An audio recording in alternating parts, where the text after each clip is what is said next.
Welcome to the Corner Bed Studio live stream. As usual, wait, am I really tired? Yeah, I'm really tired. Because I've been, since like 2.5, it's been 2.5 weeks, was it 3 weeks really? I've been trying to exercise every day, just like not related to art or anything. And I think after the 2 weeks mark, if you're new to my channel, I'm really interested in mobility and exercise too, so just bear with me. But anyway, after like the two plus weeks mark, I feel like my body's starting to adjust to the increased load in exercise. So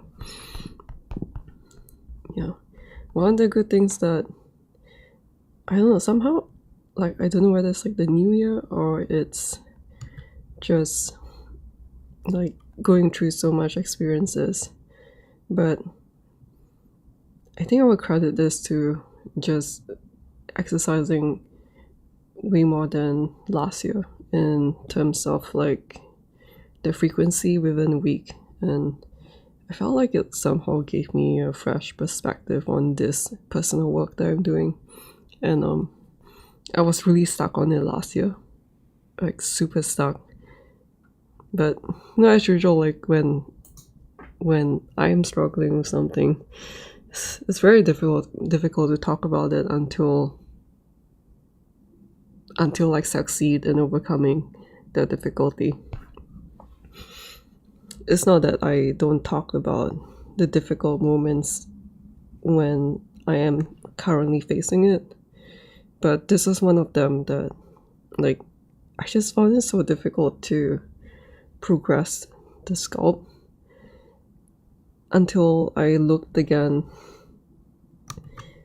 at like the drawing. This is like the kind of like the first draft, like, of a drawing that I did, a painting, and I was looking at these characters, which this is like the second pass for this corner of the painting, and I was like how come I'm not using these for my 3D sculpt? Because initially I duplicated the skull and put her here, and I was like the idea of like putting more girls was like kind of on the right track, I felt. But then like I just kept feeling like something is wrong or something is missing, kind of like that. And then yeah, then like I guess after a few months of this, and then I look at the painting again, I'm like, I really like this painting that I did, so like why am I not using these designs as a reference? Anyway, that's how this one came about. So a very long-winded way of saying that I progressed the sculpt. And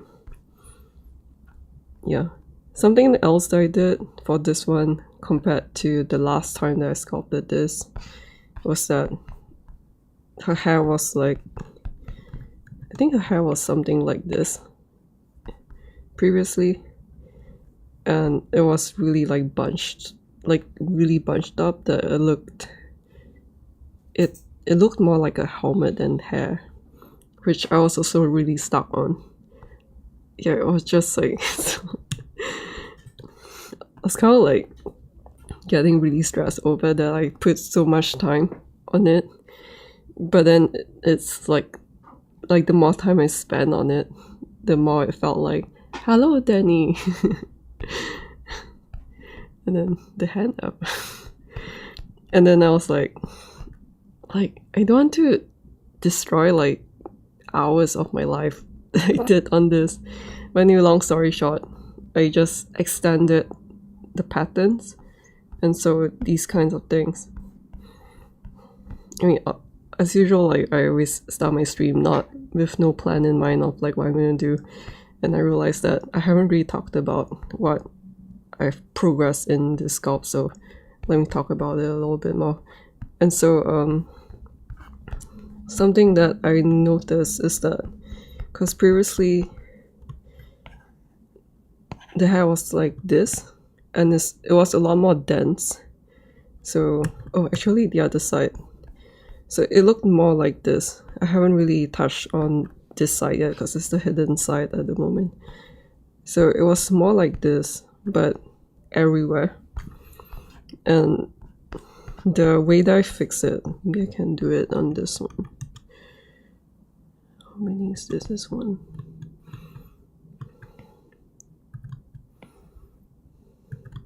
This one might be a bit different though. But the way that I fix it, or what I perceive as a fix, a good fix, because I like it a lot now, is just yeah, I think this is a lot better. It's just because the density of the details were like too squashed, and that was creating this effect of like it not looking like the hair that I want.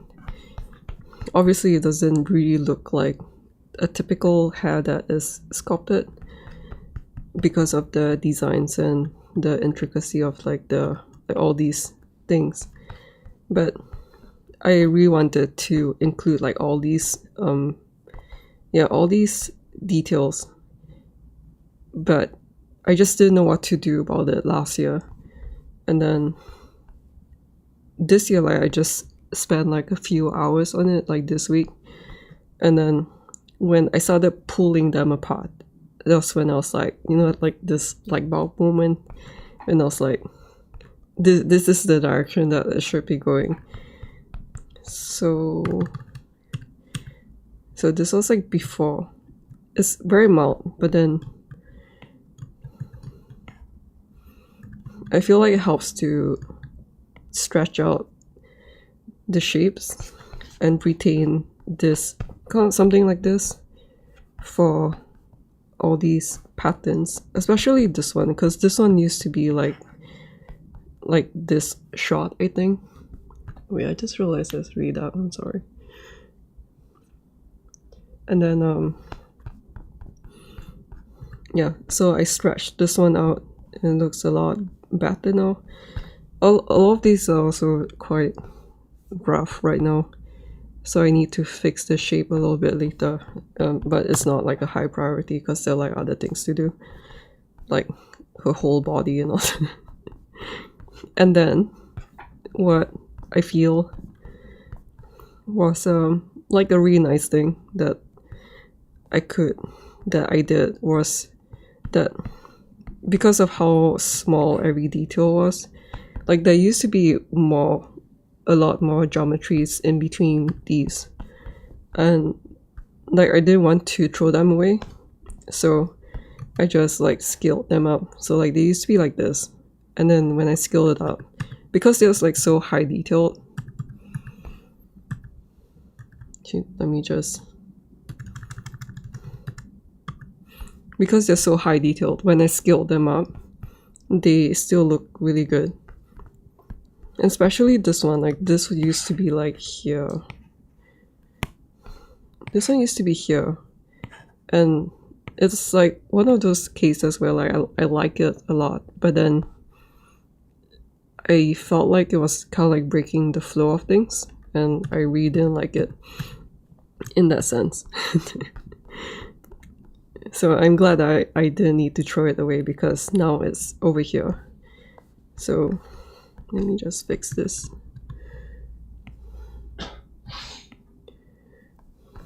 Yeah, so overall I'm really happy with the way that this progressed. And then the other day I sculpted this head for it to match this one. This person here.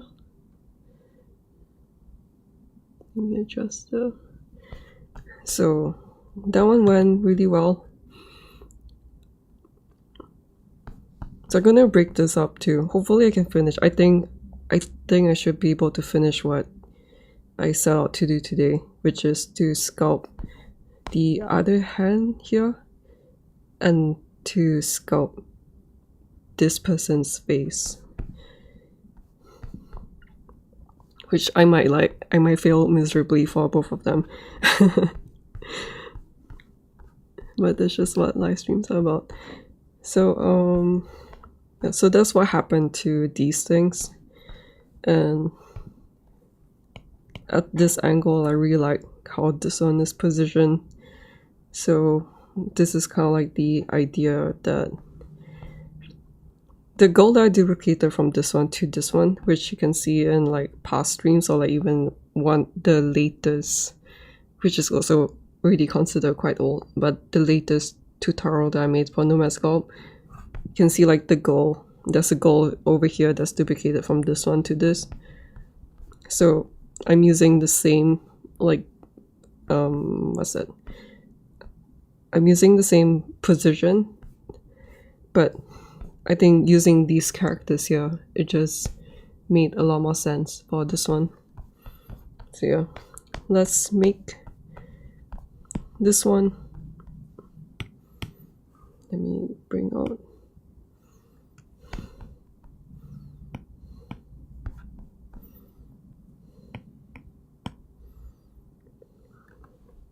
I kind of thought that there was a way to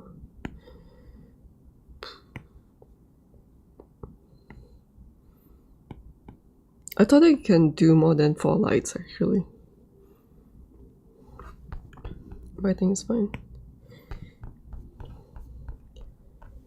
Let me see.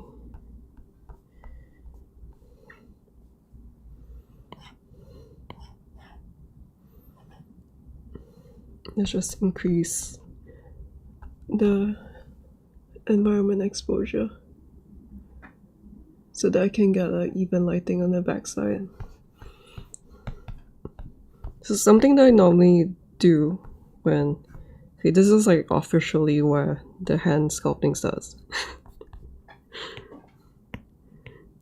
Oh yeah, I need to rename these. You can see like, cause I'm just organically making stuff that everything is. Oh man, I should have renamed this before I instant. Oh my god. Oh man.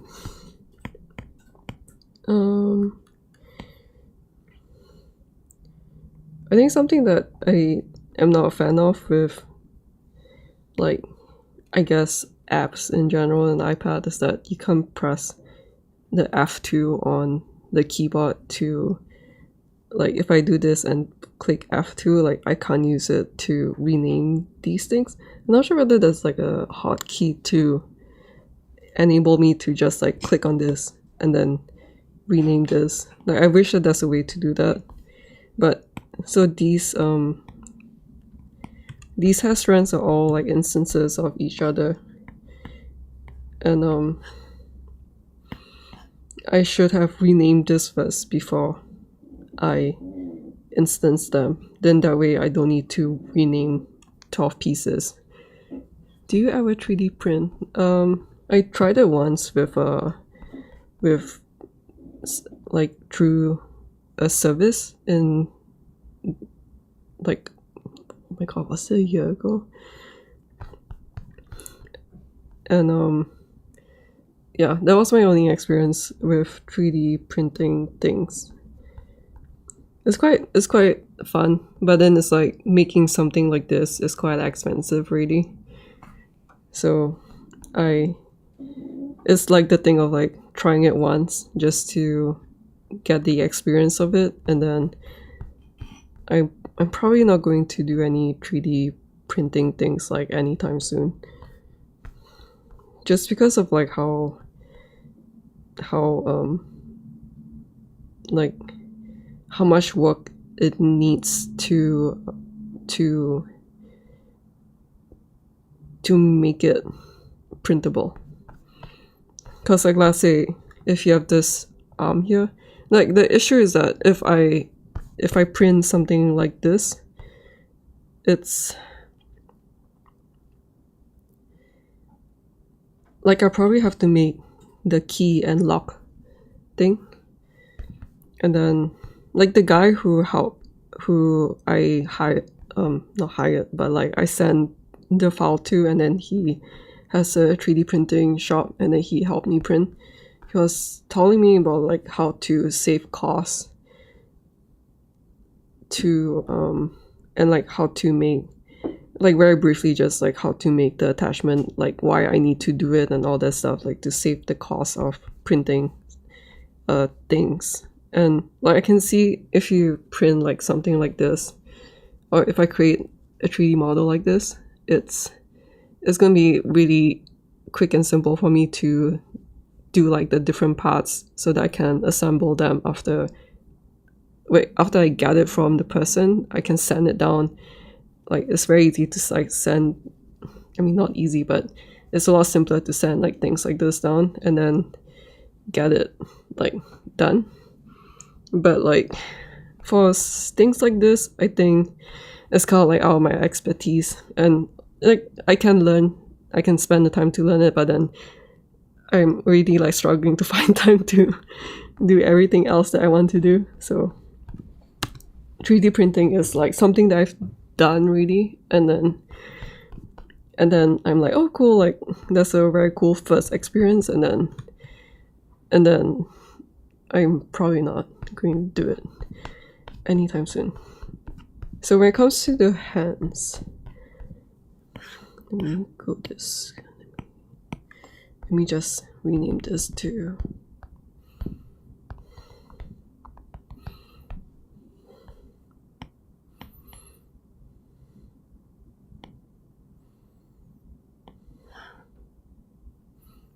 let me just readjust because I'm a bit lost.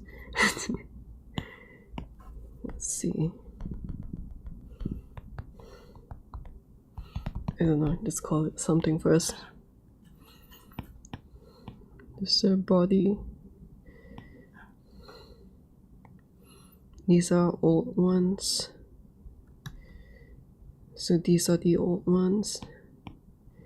I have these plants which I'm not really sure what to do with them yet. It was just like a test. You can see like everything's just evolving organically. And one of the key reasons why like I did the hands first, like the sculpt, because if you have like a sculpt like this where everything is still like very simple shape and it's just like the base sculpt, like what's it called, like a first plot a first plot, what the hell a first pass like blocked in, it can see like with the hands like this that it's it doesn't really look, it looks very, it's very hard to like get a gauge of how the model feels. So one of the things that I did first, because like this one as a first pass is not, it's like not the worst, then but then if the, let's see, let me just, because I don't have it right now.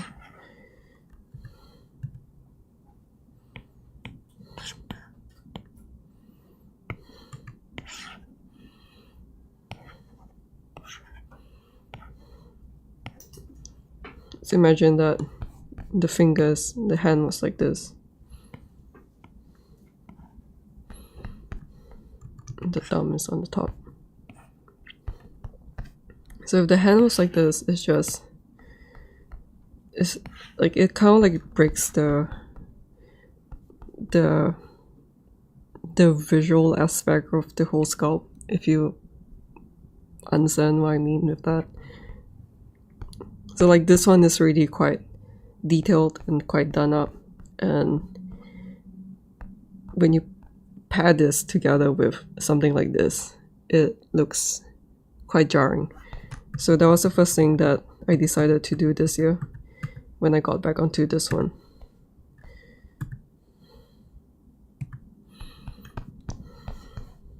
So you can see like just immediately like with, in some sense, like very little effort in one tiny area, the whole thing looks a lot better combined.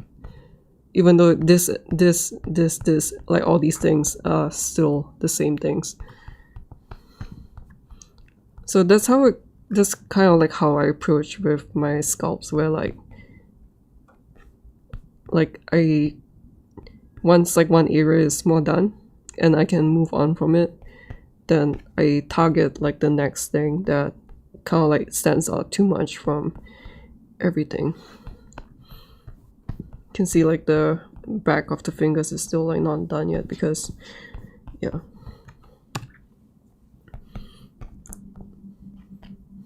So officially this is where the tutorial is. It's not even a tutorial. So I'm going to group this up first.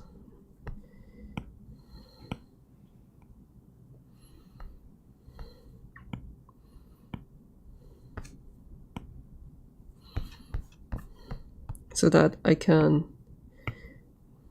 clone this. Should I clone it? No, I guess I'll just instance this. Typically I would just like duplicate this and move it there, but then because I want to show you like how I do the hands, because like I think it's quite a fun thing to show.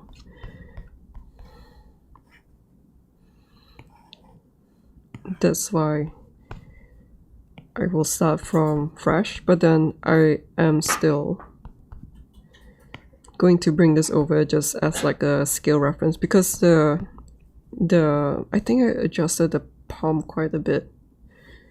I think. Let me see. Okay, let me move this gizmo so that it's more natural.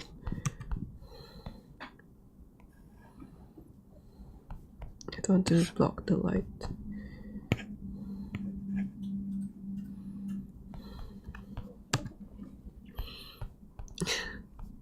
Block out. And then just check. So it's too long. I'm not sure whether the fingers are too long. I guess doesn't really matter. So obviously I have this base shape, which is, I guess I got this from something. Which one? I think I got this from the preset.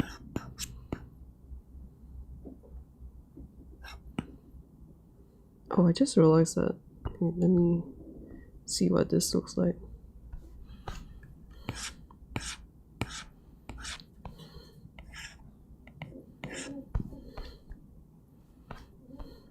I guess this is pretty good for anyone who wants to add hands to their sculpt. Well, I like the experience of learning how to sculpt hands, so I'm not going to use that. I probably use this person's hands. Yeah.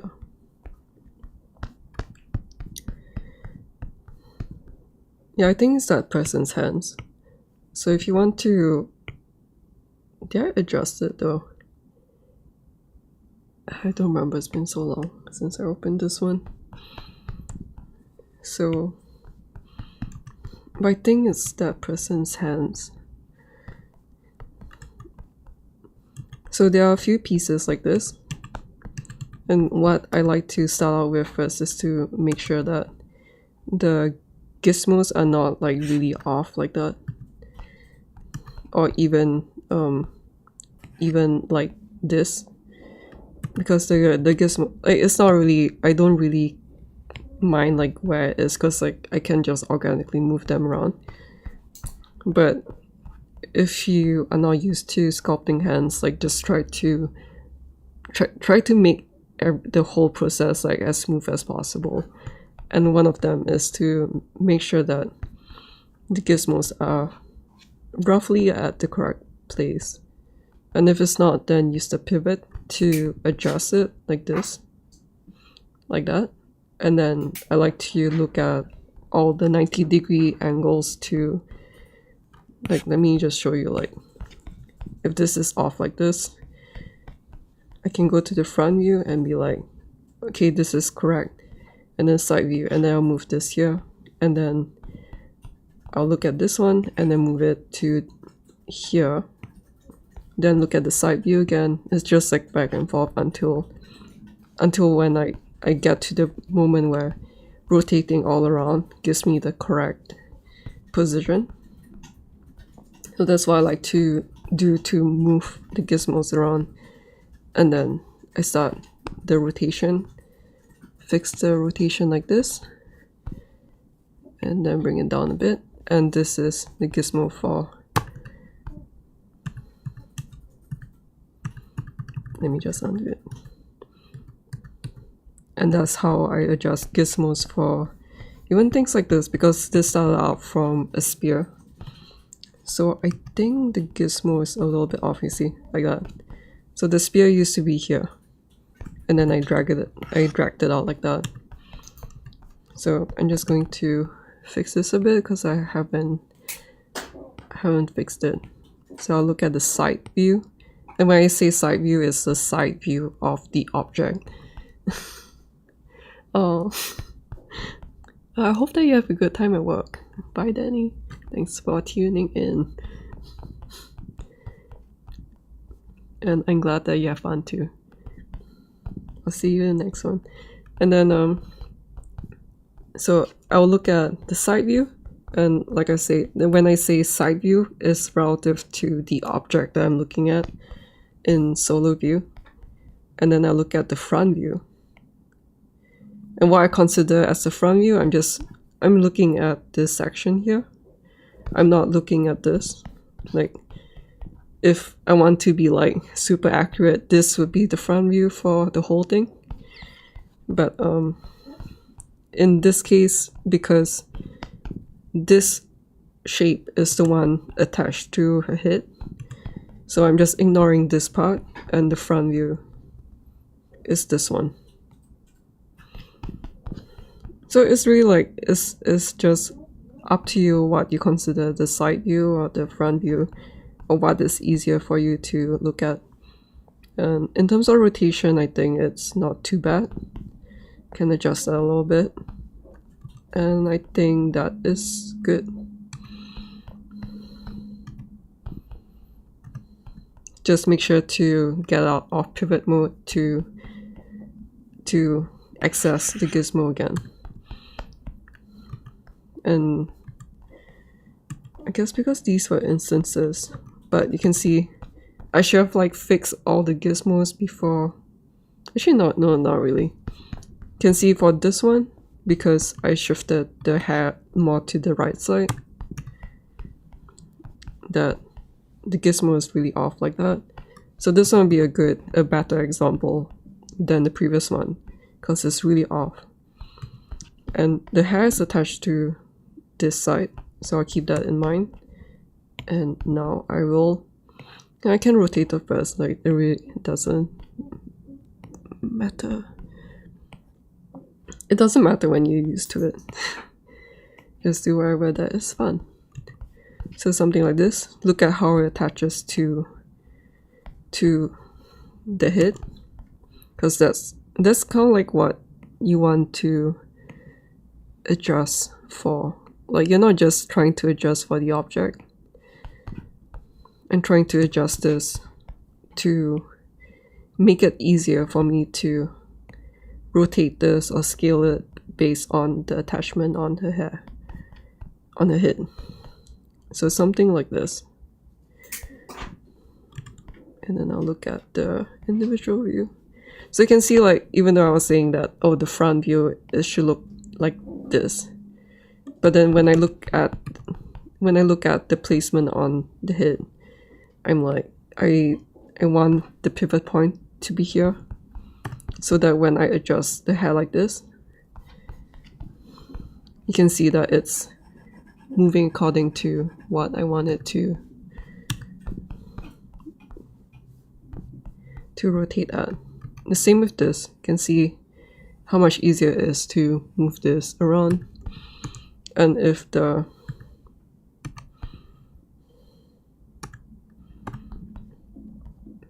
actually this one,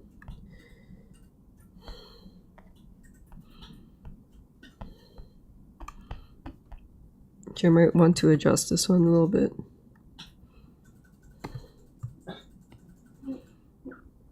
More like this.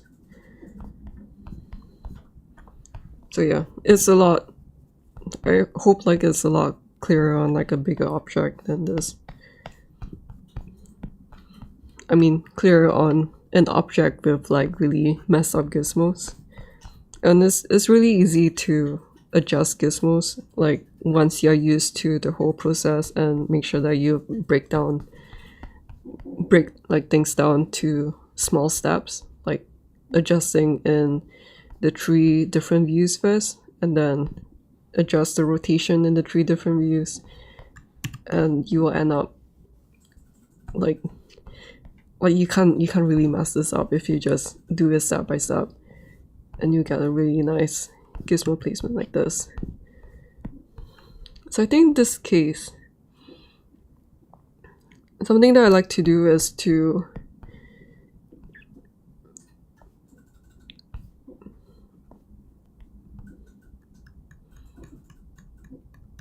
let me think.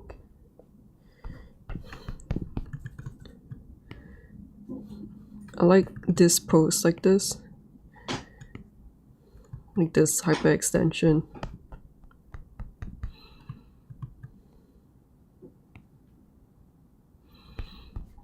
Something like this. And I think I shortened the palm for the hand, and instead of moving everything up and I had to move all the fingers up, I'm just going to move this down so that when I move this up like this, everything is still in line, attached to one another, and I have shortened the palm. Then I like to keep, at this stage I like to make instances of all the fingers. So let me just make sure that, which one are you attached to? I'll just uninstance this. Sorry, my file is like a mess. So I'm going to select this and uninstance this so that everything is separate from whatever instance it is. Yeah. And then I'll go to, the thumb is like a bit different from other hand fingers. So normally I just keep, normally I keep it a little bit separate, but then maybe I can, maybe I can make an instance of it. So once I'm kind of like pleased with the pose of the hands, then I'll go ahead and instance this one and then move it to the other side.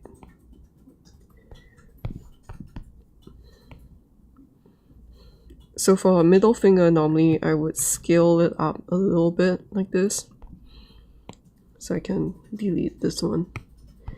Then for the forefinger, it's a little bit smaller than this one. Actually, there's a little bit of rotation.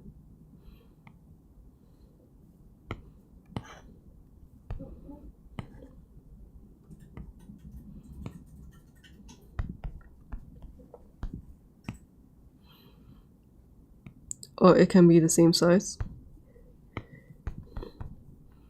And all these sculpting proportion is just based on my own hands.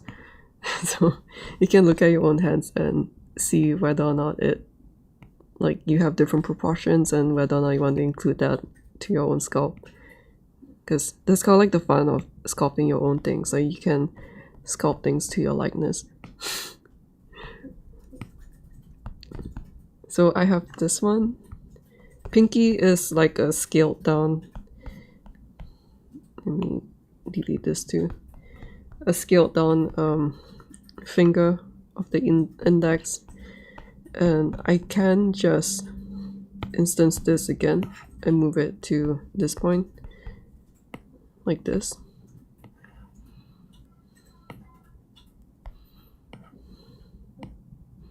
And this time around, instead of scaling down universally, I'm doing like a X only scaling, and it kind of looks more like a thumb that way. But also like the thumb only has this one joint instead of like the two joints. So maybe I might, instead of just scaling it down, maybe I can just bring it down like this and then maybe widen it a little bit more. And then after I'm done with the nails and stuff, then I'm going to cut this away. This is my first time doing the thumb as like an instance of the index, but I think it makes more sense for me. Then I use dynamic topology to sculpt. Why is it not working? Let me see. Why are you not working?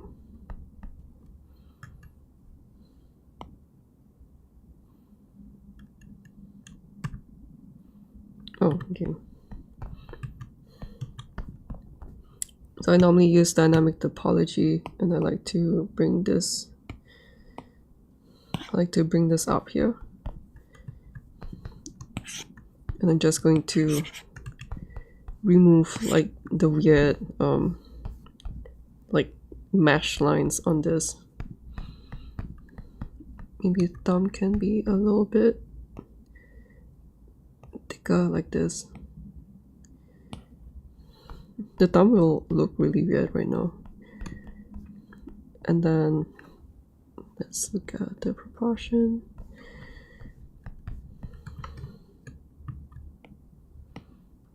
I like to use the I like to use the like a lower percentage to shape the hands like this. And then there's this part that goes out like that. So I just make sure that I include like some resemblance of, even though it's hidden right now. So make sure that I include that kind of shapes and make sure that the sizes are correct. So I'm always just like looking at my hands while I do this.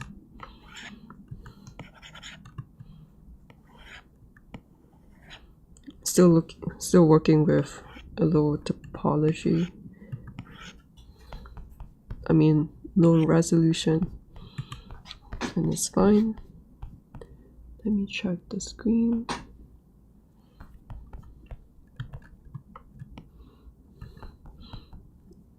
But if this is like too low res, then I'll just set it a bit higher.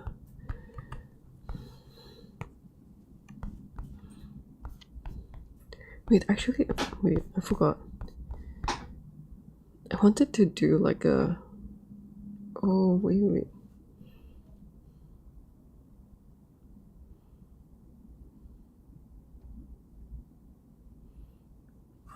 I wanted to do a different pose actually.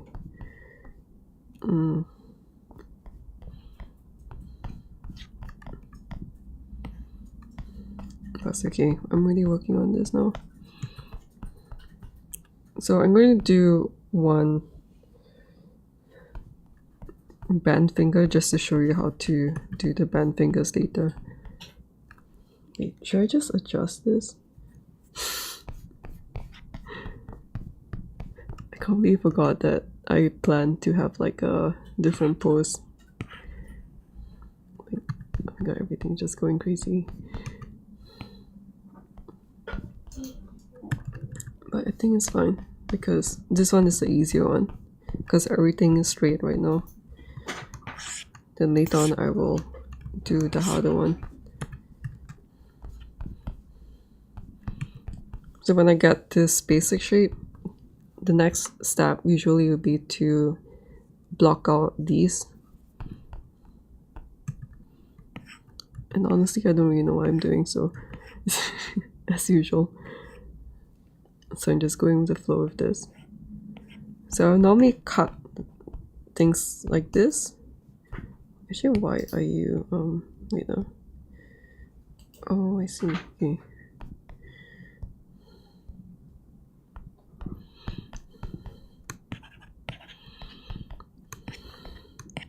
So once you create these creases, you can see like it looks a lot more like fingers than before, like this, like that. And then on the other side, I'll bump it out a little bit more to create the knuckles, which is like these. And then from the top view, you can see like I'm trying to adjust things on different views because it's systematic and it's a lot easier to tackle things, especially when it's difficult.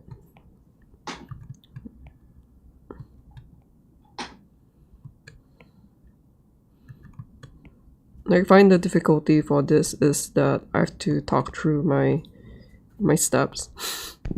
It's a lot easier to like not talk about it and just like sculpt. So that's kind of just how I sculpt. You can see like how it looks a lot more like fingers, just because of like the creases and the joints, and making sure that the bone joints like this is larger than the, I think this like the phalanx than these. Oh, let me just put it here. You can see like where the joints are is wider than the tube of the fingers.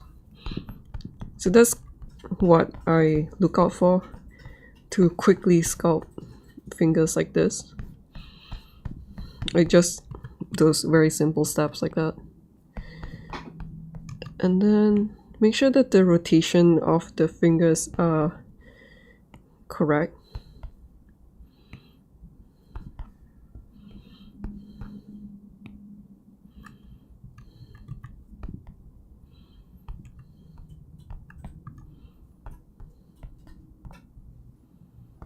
Actually, I want this to be symmetrical. Oops. Oh no, messed up. Okay.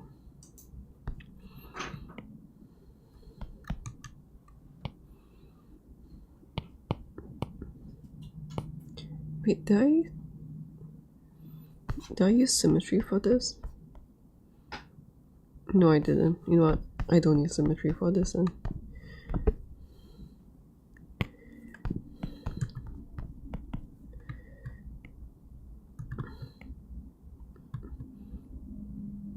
So I'm creating like the illusion of the bone, the knuckles, and making sure that from the side view it has like the, yes, like these bumps here.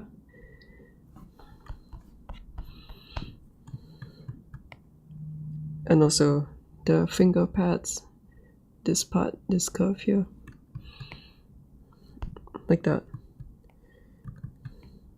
And I think that's why like I find fingers, sculpting hands like so fun.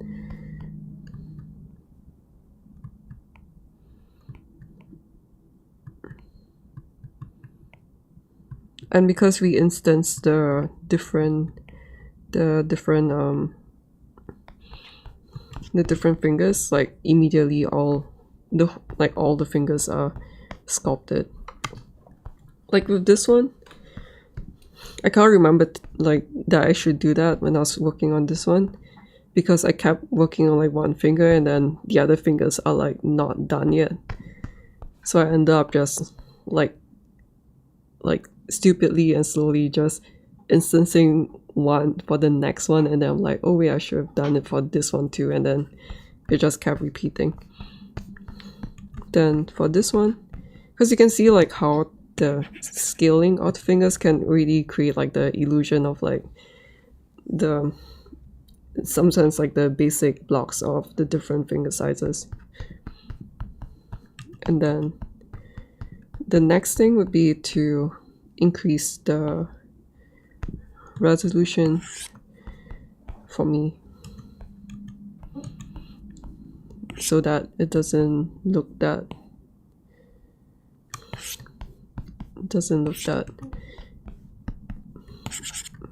polygony like this.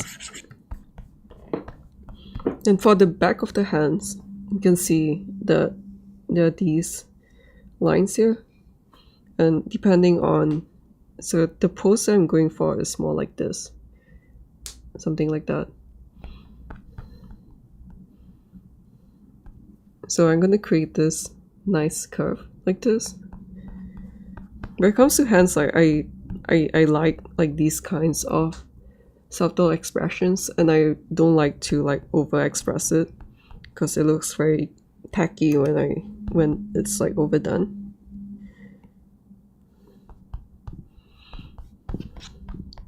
So I'm going to just actually I need to fix this gizmo again. Which one is the front view? And then this is the side. This is side view. My gizmo placement like changes all the time. And the nice thing about the instancing is that if I adjust the gizmo for this, it's adjusted for everything else.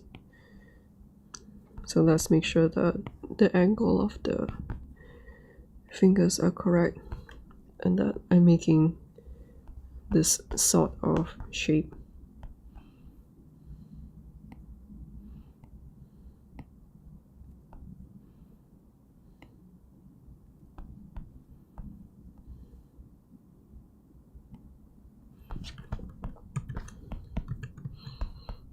And this one is too curved. So I'm going to rotate this.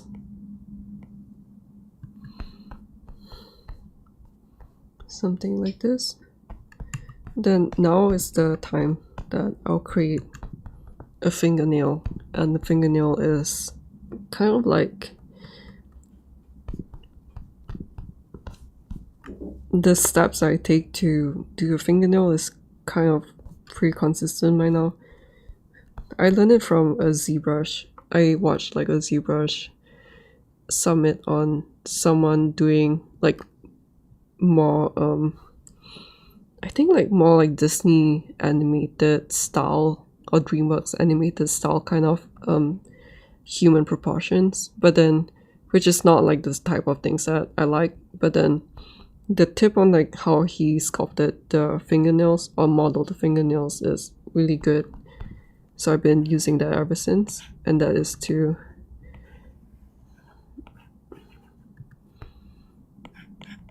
get like a something like this. I'm going to make the sides a bit straighter, something like that.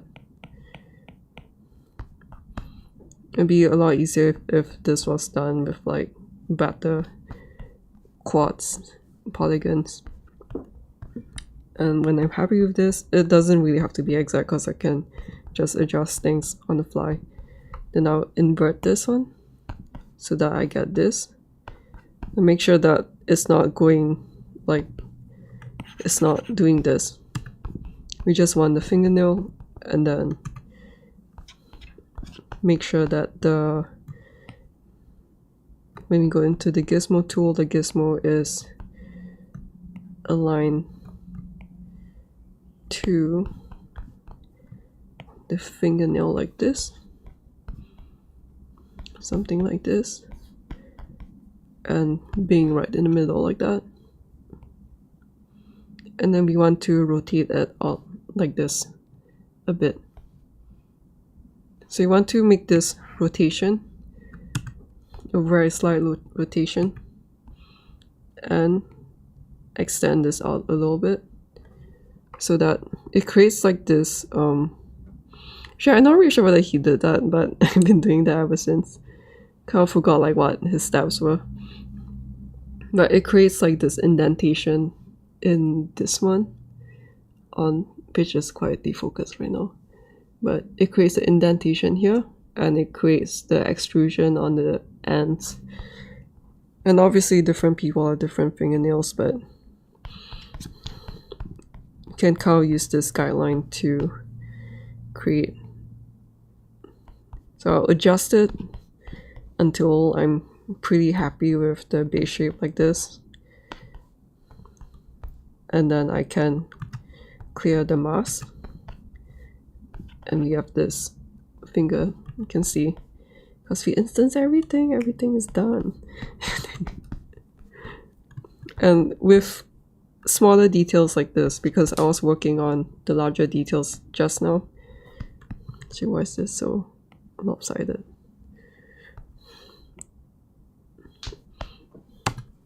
Nice thing about fingers is that it's quite organic, and there's a lot of room for errors in some sense.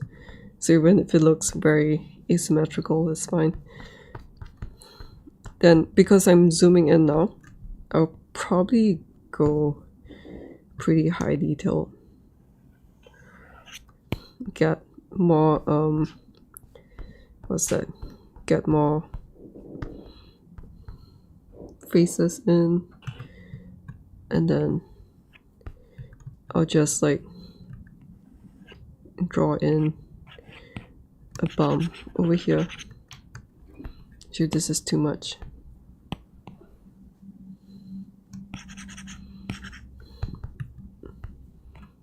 And I'm not like doing this with pure confidence. I'm going to mess up, and then I'm going to deepen the grooves here.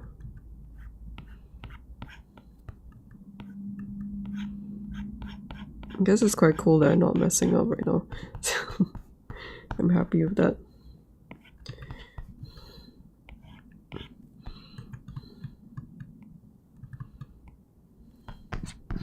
And it's going to be really small, so it's kind of like don't really have to do that much on it. And then I like to use the inflate tool sometimes to just like inflate this like tiny bump on this edge here.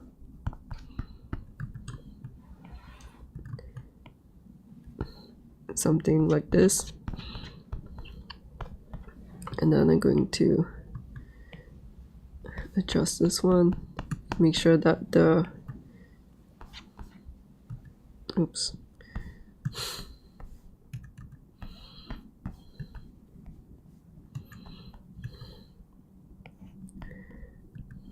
Make sure that the crease by the edges are quite deep.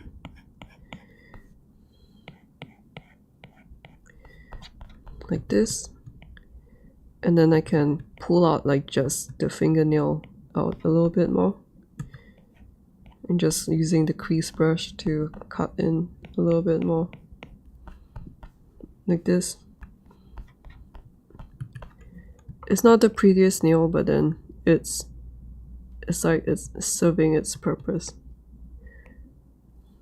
Because from a distance it looks like fingernails, which is what we want. Later on we will have to fix the thumb, but for now it's not too bad.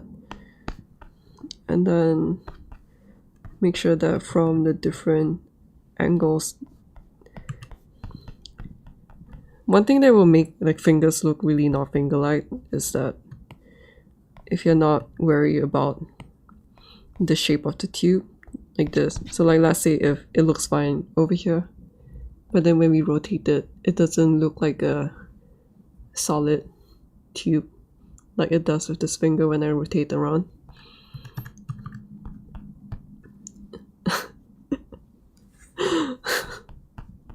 Welcome back, Danny. Oh, that takes a lot of courage.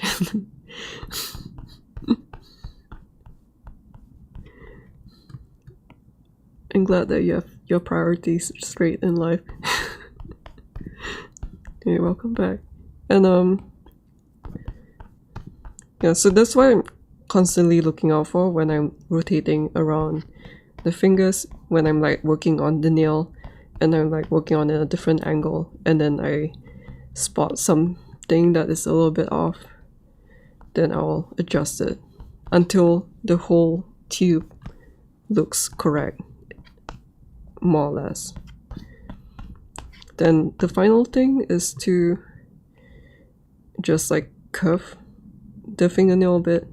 I don't really, oh, wrong fingernail. I don't really have a curve on all my fingernails, but then I like it when it curves like that. Like I only have a curve on this one. So it's kind of like also doing, okay, where's the poly count so low right now? Yeah, it's kind of just doing what you like for your characters. Something like that. And this is like, yeah, that's just how I block in my hands. Of course, this one is like the relatively simpler one because I don't have any complex pose for the hands.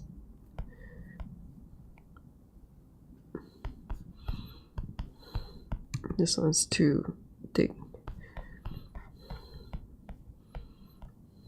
Don't forget that you have the gizmo tool, and it's really important to have the gizmo tool aligned so that you can scale things easily when the scale is wrong. Actually, why is this? So I'm going to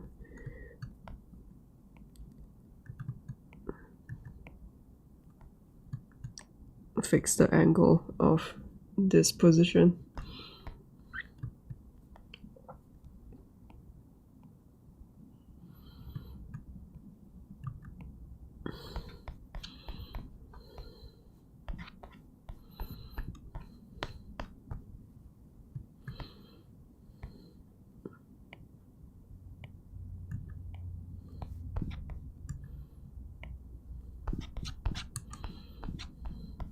Something like this. Make sure that I'm kind of guilty of like forgetting to come out pivot mode, and then I'm adjusting the pivot instead of the orientation of the object.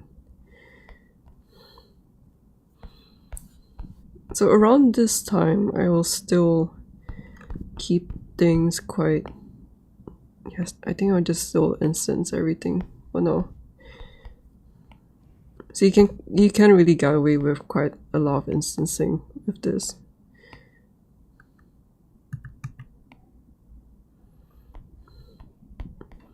It's looking so pretty.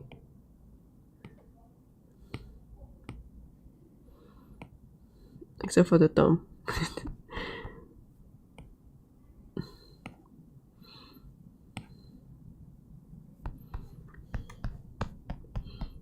So back to the palms. I want to create the illusion of these. And normally how I sculpt, this is just a personal preference. I like to do like a rough kind of thing like this. If I mess up later, I'll tell you that I messed up. So there's like this one. Because I am like a boulder I do climbing now, the muscle here got bigger, but normally I guess like the muscle here is not really that distinct. Like you can see the muscle. So I'm not really sure. Like sometimes I'm like, do I include like all the, you can see like all my pull-up calluses and stuff. It's getting in the way of my reference because like these colors is like more yellowish color. So I just like do a rough block in of what goes in, what goes out like this. You can see it looks quite weird right now, but just trust in the process. And then we have the knuckles over here. So I'm just adding those knuckles at the end of the hand. Make sure that you look at it from a distance, that you're not like doing everything too like small like that, and then you look out and like, oh, the knuckle is really tiny. So I'm looking at the overall picture, and I like to do like exaggeration of what I'm seeing, because now I'm going to smooth everything out, and that is the base shape of the palm done. You can see like how satisfying it is to sculpt. So that's kind of like typically what I like to do, like do a exaggeration of the shape, like even for I guess even for this, but like I'll create like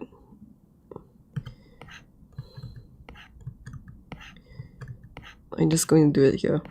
Like I'm going to do like this, and then when I smooth it out, it turns into this. I just find it easier to like to how to say, I find it a lot easier to create the structures there where it's a lot more visible to me, and then I can correct the shapes.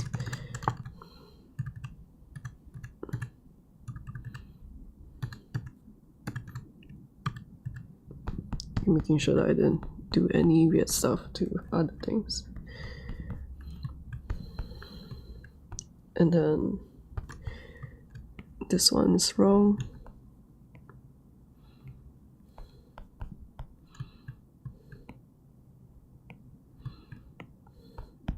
And I can just uninstance this right now because it's looking really off. So I'll uninstance this finger because it's going to be the thumb. I'm going to, this is my first time doing an instance of the thumb, because I'm going to trim the extra because you don't need that, and make sure that I'm still in dynamic topology. Oh yeah, this is my first time doing like normally the thumb I would just like do the whole process again, but then I figured like I don't really need to redo everything.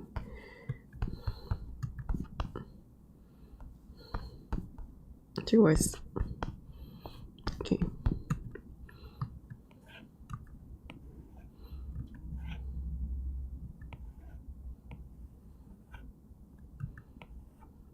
And sometimes when even though the sculpt, probably because I scaled the sculpt down, that the instancing, the sculpt looks a little bit off. But once the base, like kind of like the outline is and once I've done this a few times, then the next few times it's not too bad. So with the thumb, I like to have like a bigger fingernail, and then it tapers down a little bit. like this. And let me show you how to bend the fingers a little bit, or how I bend it a little bit. So we're bending fingernails. Fingernails? No. Wait, let me bend the fingernails a bit first. Make sure that this part is like not like this or like this. Just make sure that it doesn't look like that, because yeah, it just looks really weird like that. Make sure that that is like this. Very nice. Deeper to the fingers. And then when we bend things and it's like one object like that, it's a little bit difficult to maintain the volume, and I can go to the mask mode like this and then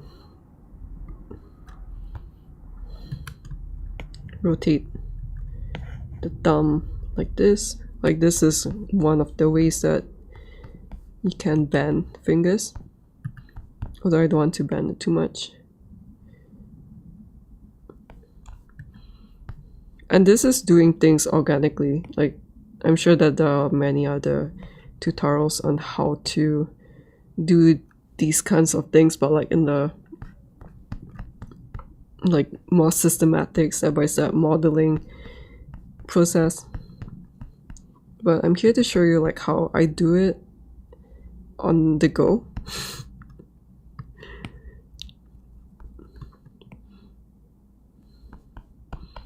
And that's how I create this.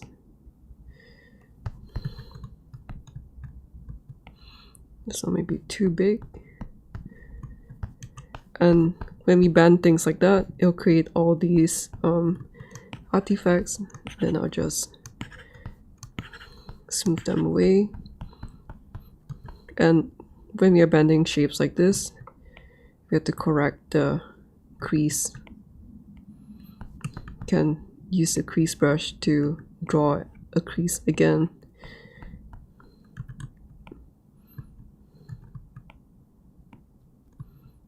And then make sure that the joint protrudes out like this,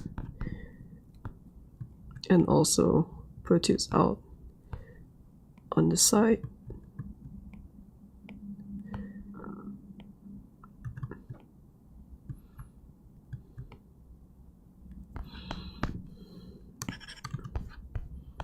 And that's like the thumb.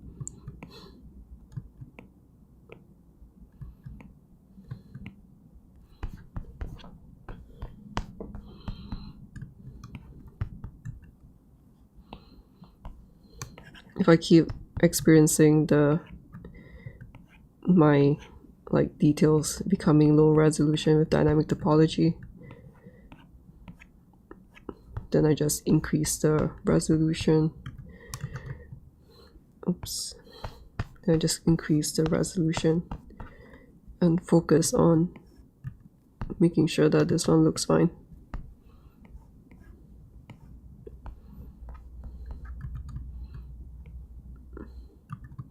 At the end of the day, the hands are not going to be the main things, and I'm like already putting in more effort than I normally would, just because I'm showing like how I normally do it.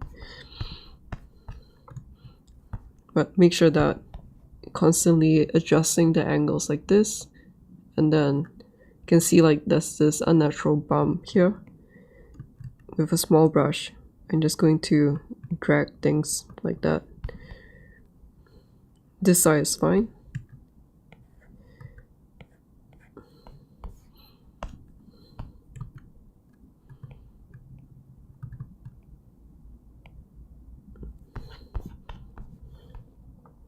And that is the thumb. I want to adjust the shape so that it has this nice curve to it. There's something that I learned from someone teaching how to draw hands. I think it's the founder of Super Ani, And it's a really like a good tip of when we look at the top this is difficult. When we look at the top view of the hand, it's not just like straight. There's like a curve, like a slanted angle like this. I don't know why like instead of like this, it's slanted like that. So I've like gathered all these notes from different artists of like different mediums, and yeah, I like to put all these to practice. So instead of this being just straight on like this, like as in instead of it being straight like this, there is like a twist. I think it's easier if I like this is the wrist, this is the hand, there is a I hope it's there's like a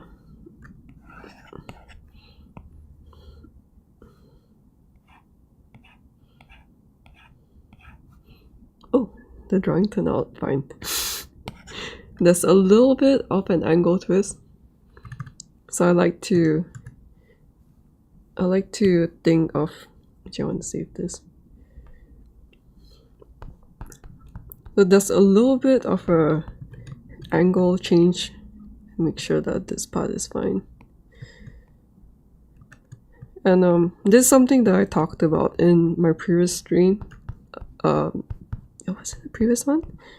But like, even if I'm adjusting my sculpts from this angle and it looks like it's very short like this, it doesn't mean that I'm just like moving things around at random.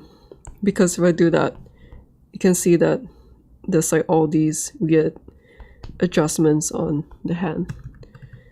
So even if I'm looking at this angle and I'm adjusting the sculpt like this, I'm being like mindful of like thinking about the object in the side view and making sure that if I want to adjust this one, I'm adjusting from here and not from here. You can see the difference between like when I move this, you can see the shape is so different from moving it from here. So from this, and the reason like I could have done it from here, but the reason why I'm doing it from this angle is because of what I talked about, that I wanted to create this slight twist of the hand from this view. And instead of like, I'm like, oh, okay, it's not low enough, and then I go here and then I rotate again, and then I'm like, oh, it's not enough, and then I go back here and then like do this again and do that kind of like back and forth camera rotation. I'm like, just I know that I'm moving this one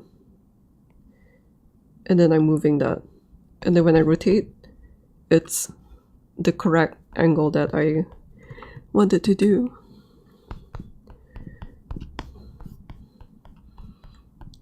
So I think it gets some getting used to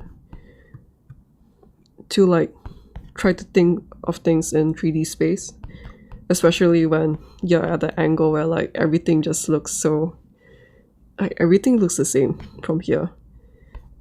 But you just have to be mindful that when you rotate to a different angle, like just how many vertices there are along this line. Because I can very easily like just like move things like this, and maybe it might look straight or something, but then when you look at the side angle, it's like, wow, it's so wompy like that. So I want to fix this one, so I'm going to cut in like this and just move it out. I think this is too high.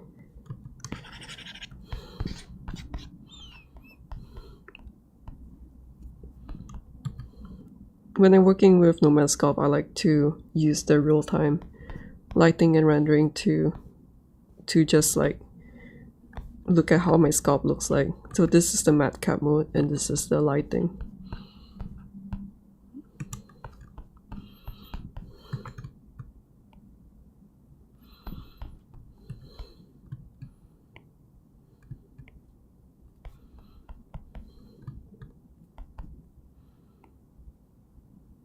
And the next thing that I like to do is to fix the connection of the wrist to the forearm. And right now this forearm is instance of this one. So I don't want to adjust it too much like this because it will adjust that one. But the human body is somewhat symmetrical. So in some sense, if I'm fixing the shape of the arm, which I haven't really touched yet, at a different angle for a different pose, it should probably fix any problems on the other side.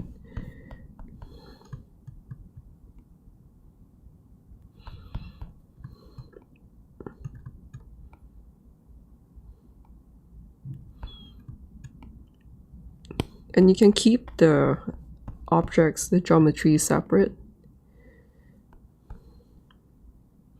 But then eventually I'm going to merge all of this, voxel merge all of this together. But for now, like for what it is, it's kind of like fine to leave it like this. You can see like one of the issues is that the like these creases, what's that, intersections, they can look a little bit jarring. So just try to get the intersections as like seamless as possible at this stage.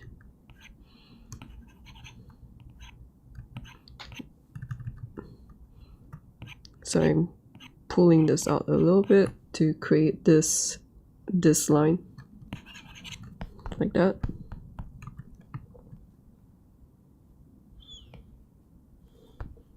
And then I can start working on this curve over here, which is not too bad. So I can move on to this one. So most likely, oh, I forgot about the biggest joint.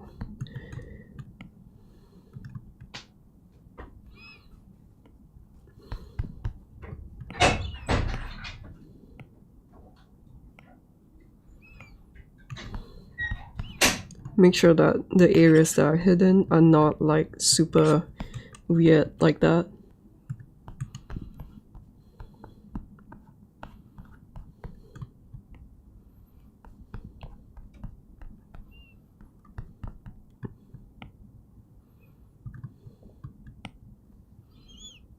I'm just looking at the shapes of my hand.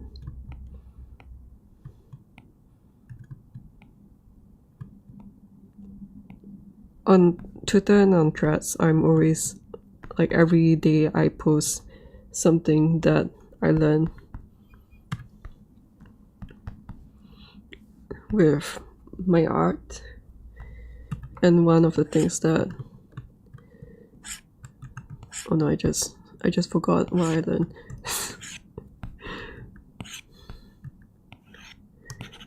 Fixing this shape a little bit.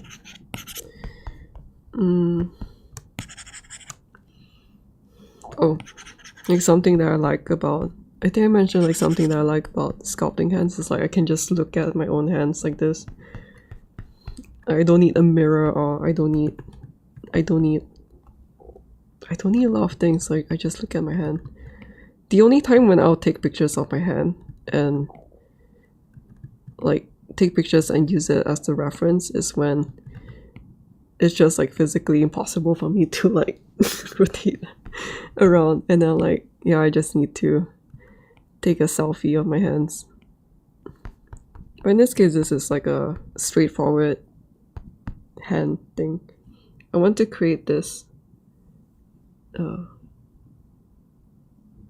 this thing.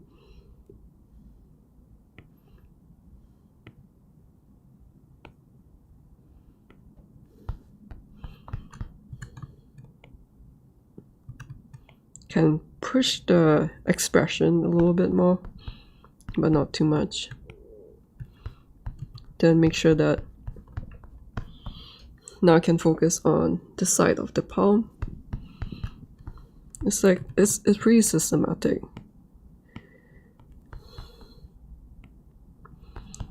The side of the palm, make sure that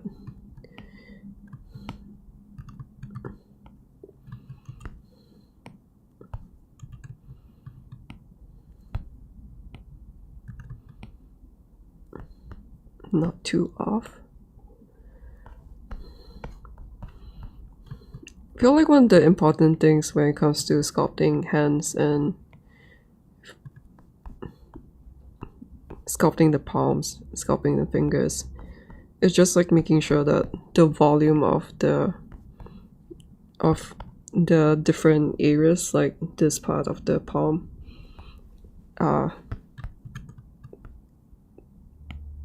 like the volume is pretty good.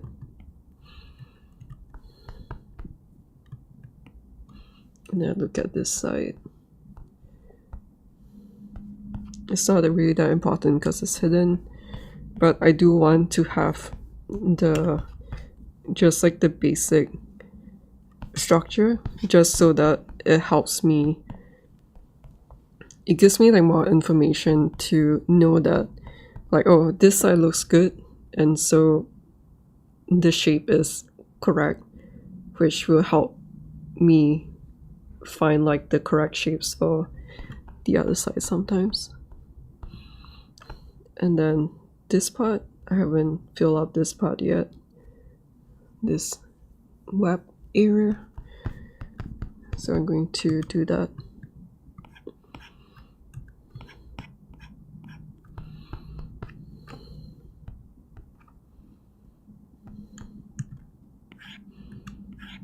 I've been really liking drawing hands and sculpting hands. So it's really fun. I think it feels so satisfying to draw them right. Make sure that the joints like connects to the center of the fingers like this. So just now it was like a little bit off, so I'm moving it a little bit more to, actually that means that I should just move this one a bit more.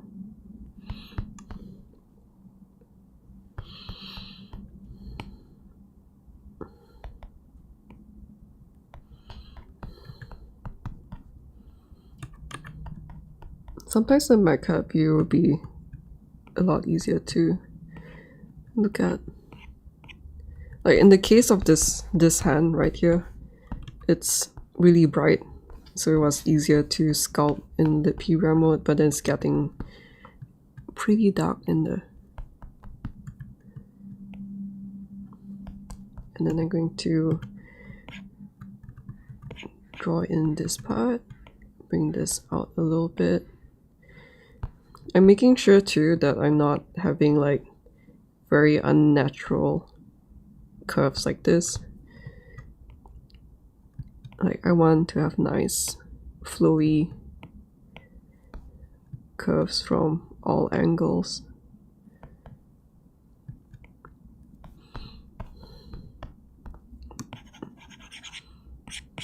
Like this. And it's going to be a lot easier for me to fix like this. I find like this part is quite weird, but then I'm not going to do much on it. I like to take this out a little bit just to form like this part like this. Then you can see like it fits into the hands nicely while it's all disconnected. So one of the things that I like to do at this point is to, I think it's a little bit long.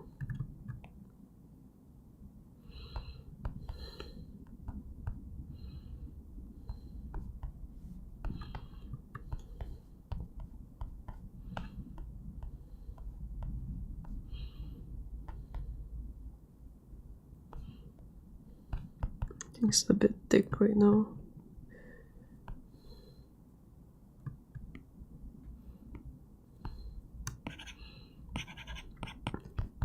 I also like to smooth out irregular, like randomly, just to create like a realistic, like natural, what's that thing called? Irregularities. And then make sure that this one is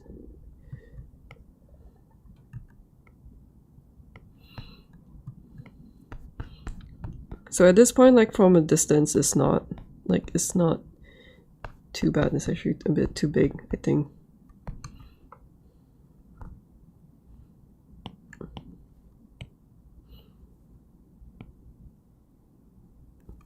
Maybe the palm was too big.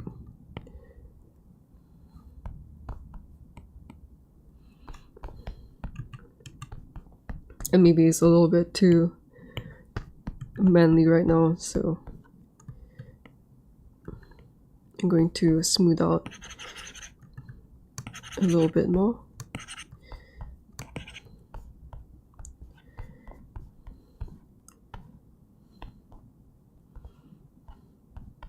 But this is like not the final one anyway. Maybe I can make like a... At this point where there's a lot of details like this, I like to switch off the dynamic topology for the drag tool, just so that I'm not messing up the details and I'm just doing minor adjustments to the overall shape of things.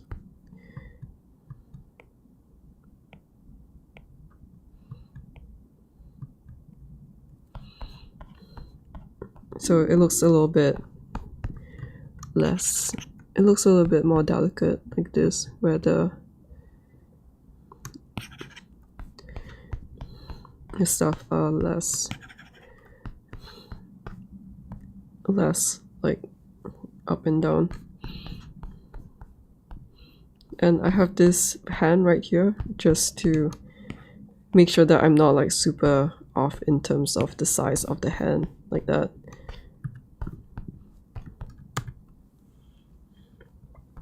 I think this finger might be a bit too big. I'm not sure, like it looks fine there. I think it's alright. So at this point I like to like voxel merge these things like this and this. I can just show you like how they look like. Something like this. Wait, why is it? Maybe I should uninstance this.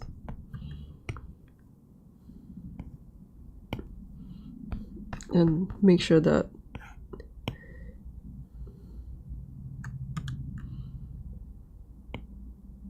the voxel merge is high enough so that it doesn't destroy the details on the fingernails. So I can start working on like these weird parts like that. Something like this, and then I can make this a lot nicer too, because now I can sculpt on both objects, on both things at the same time. Something like this. And you get the idea of like how I can quickly make the fingers look like I can add like the creases. But you get the idea of like how different it looks when you can merge them together compared to when you can't. But then I want the pose to be a bit different, I think. So for now I'm just going to keep everything separate until I change the pose. One other thing that this was something that I learned from trial and error from sculpting a few hands, which is I try not to merge things that the skin that's touching each other like this. So in this case, I want to do something like this. This exaggerated pose for this 2 fingers. And if I do the voxel merge for this, and then you can see like it starts combining these 2 things too, which I can kind of like just trim off. It's fine. Like this, I can trim it off. But also one of the other problems is that it becomes difficult to work on like 2 objects nearby at the same time. And that's why for this case, like in this case of this finger, I am keeping this one separate. I'm keeping one attached. So this 2 is attached. This one is separate, because if I voxel merge this to this one, there is going to be the same issue over here. Like this was one of the problems that I get in like sculpting someone's hand like this, like holding the spear. And then like I spend so much time like just trying to problem solve like these areas here. Like it was a nightmare. So I learned better now. Just keep it separate like this. And this way is also easier to like look at the backside, look at underneath the palm like this. And this one is like, I can create this very nice nice look by putting 2 objects together like this.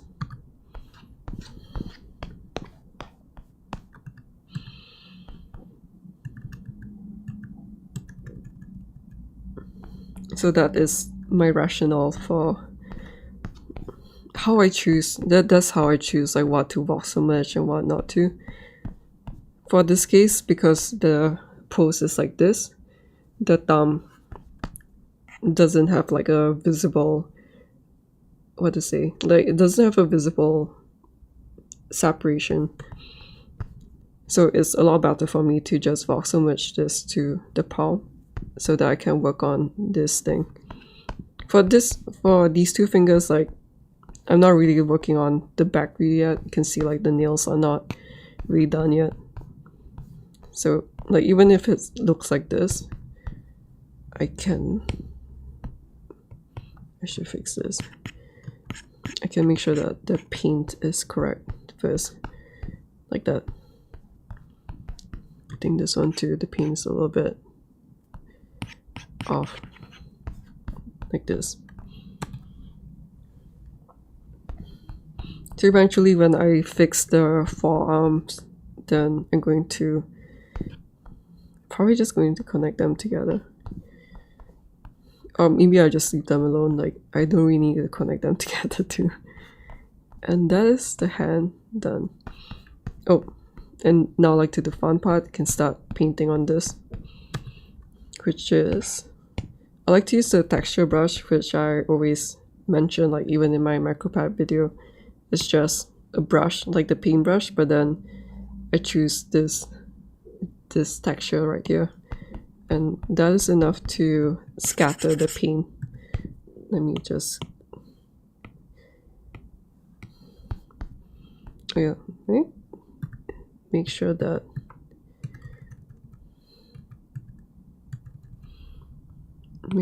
I didn't accidentally voxel merge anything. I think it's fine.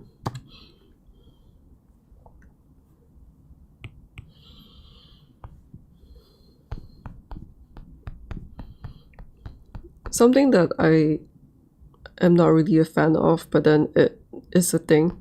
I'm not really sure like why it's a thing, but the smudge tool has dynamic topology activated.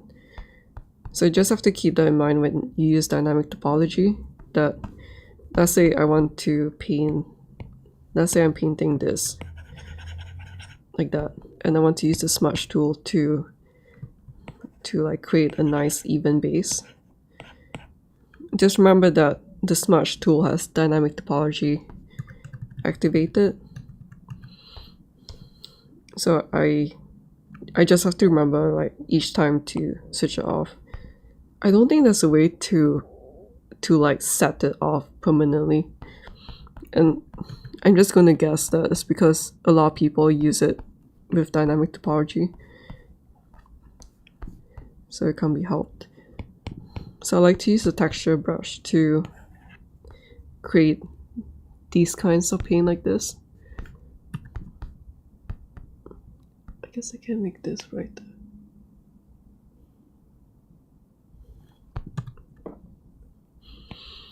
And I like to use like I just use the same. I like to use like this orange beige to create the base, and then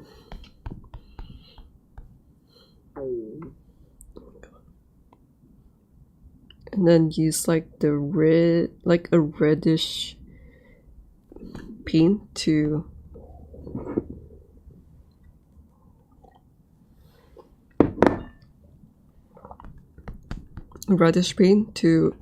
start blocking in. And this is like where the pull-up callus is, because I'm doing pull-ups every day, and the callus is like getting thicker, so it kind of gets in the way.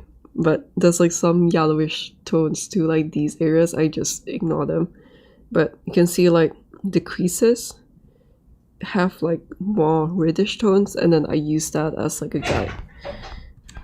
So I'll just like do this. Some things to creases too, like make sure that the crease of the hand curves around. So this is not good.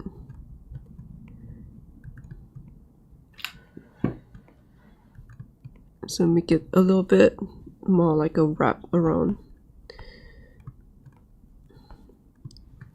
And I like to add more volume too.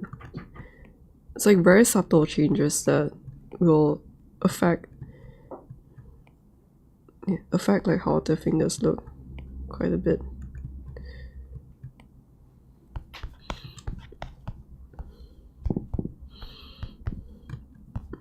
Same thing with the like the edges of the nails like this.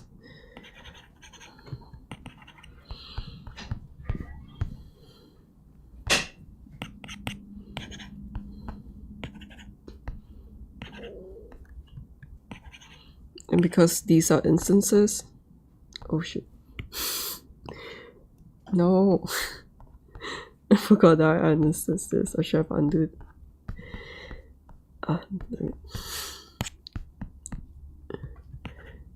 But it's okay. So like areas where things join together, just do like the illusion of the blood flowing in, something like this too.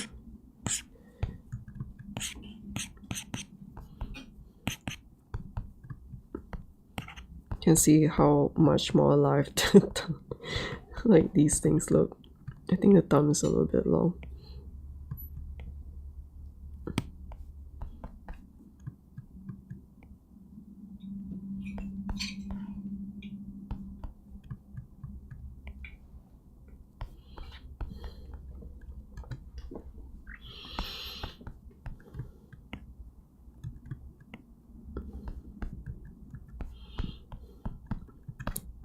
Something that will kind of like integrate things better too is to make sure that the paint between two different objects are quite similar. Something like this. Then I'll use the smudge tool to make sure the dynamic topology is off, to remove any paint marks.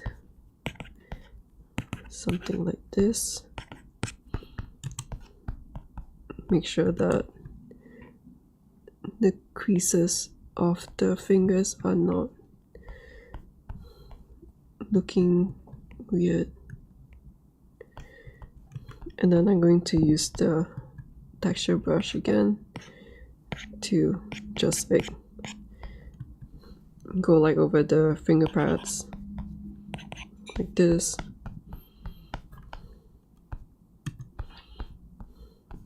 And that's kind of, yeah, that's just like the whole process of how I do my hands.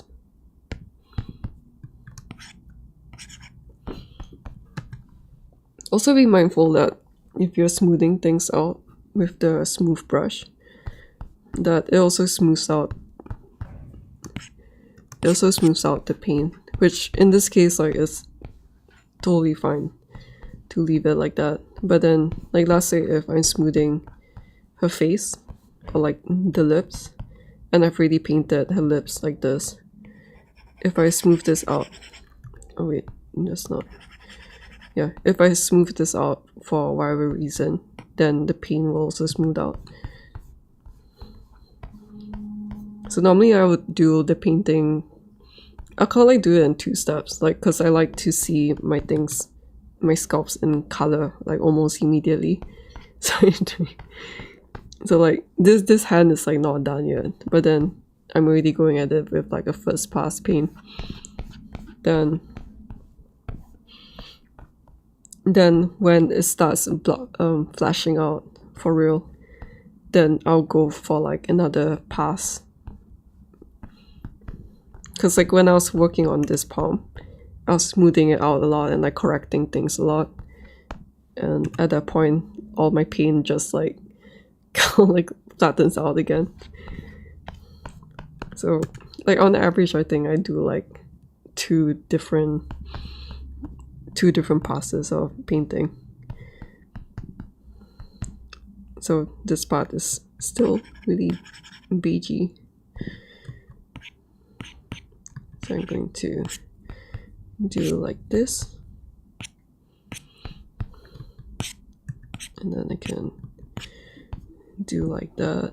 It's a little bit dark over here, so it's a little bit hard to see. And one of my favorite parts is to put nail polish.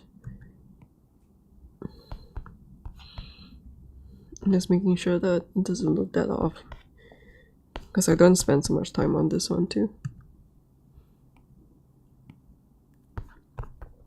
And only with the fingernails, I like to add a little bit more shine to the nail. So in the paint tool, I need to fix this angle here.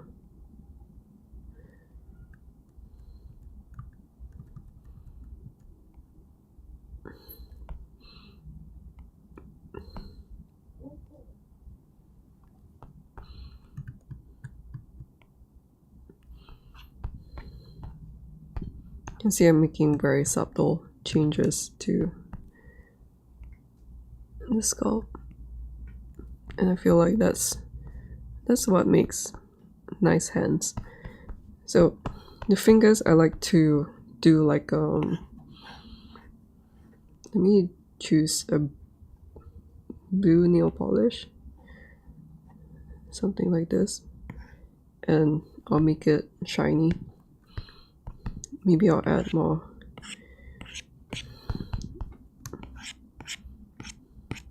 poly faces, and I'll just show you like with this very strong. Actually, I should just use this. I should just use the normal brush.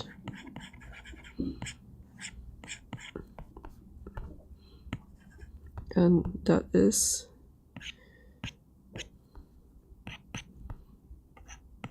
make sure that there's more blood flow at the ends of the fingers. And yeah, that's like a nice nail. It's like, why buy nail polish when you can just like paint your sculpt's nails?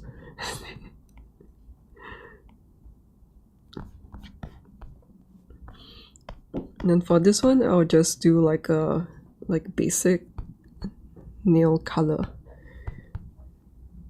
So the same thing with this one, but then I want it more just like skin tone color. My hands are a little bit cold because I can't I'm like sitting down for too long. But I like to create a stronger red.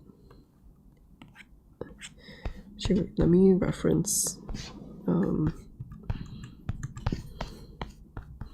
like, yeah, a stronger red like this. Let me just grab that.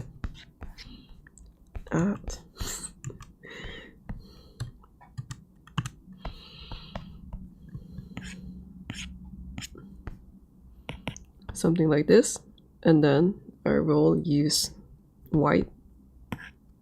Oh, actually I want it shiny, so let's make it shiny because it's so fun to make nails shiny and it's so pretty. And then I will get like a kind of like off-white.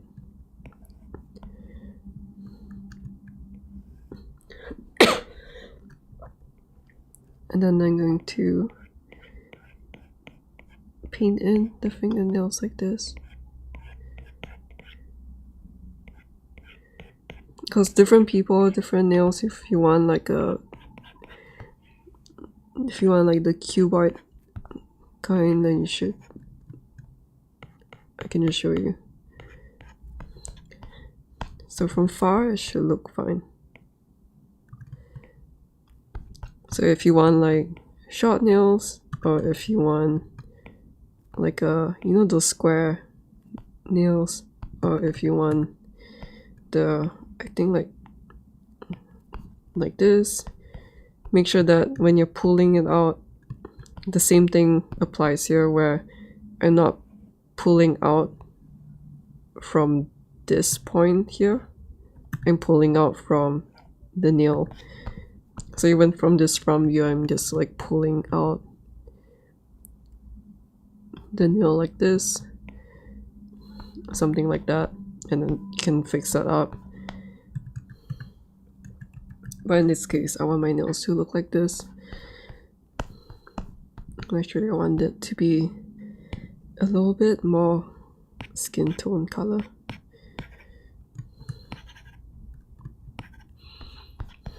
And yeah, that's like,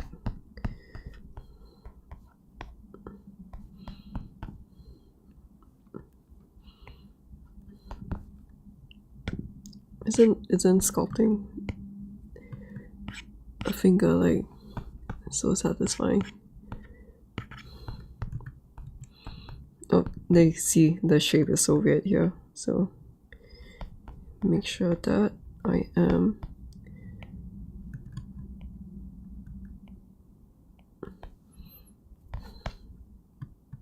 not making weird shapes for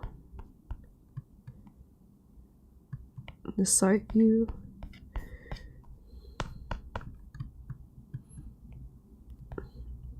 Make sure that I'm rotating because it's,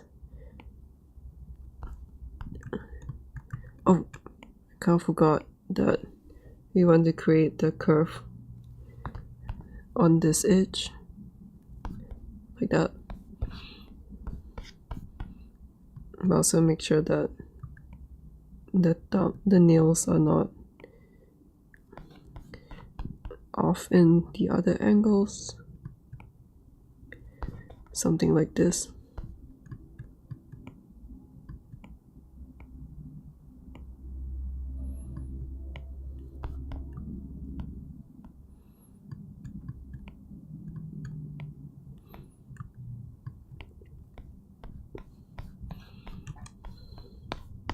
So same thing with this one. We shouldn't have uninstanced that. Make sure that at this point it's just about refining the shape from different angles, which is not really necessary because the hands are quite a small object in the whole grand scheme of like, yeah, just the whole sculpt.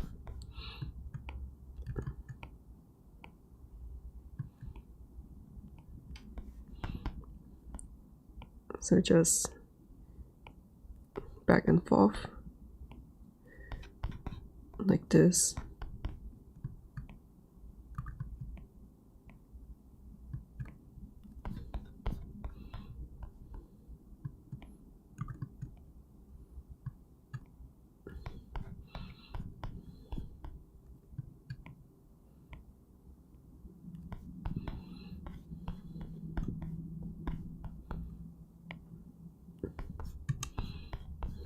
And yeah, that's, oops.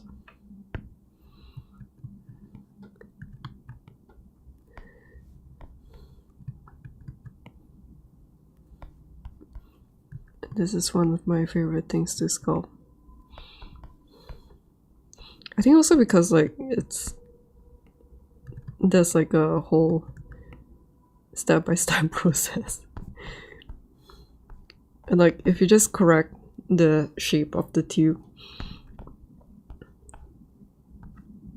it's like, yeah, it's not too difficult to make really nice hands with practice. You can see like before how the nail looks like and how it looks like afterwards. And these are all just really small, so like I don't even need to work on that one. But guess one of the other things is that there's so many different like nail shape or like hand shape.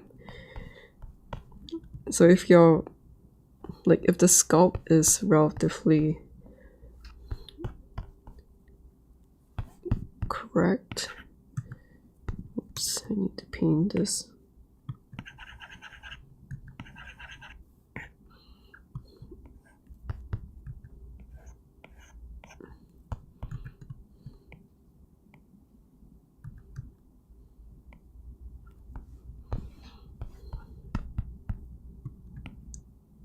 You can create quite a lot of different shapes, and the hand will still look pretty decent.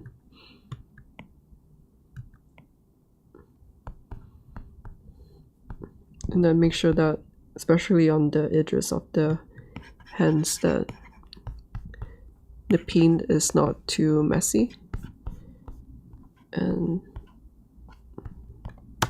that is the hand done.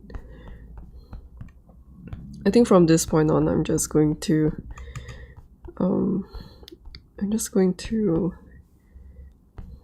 do my own thing.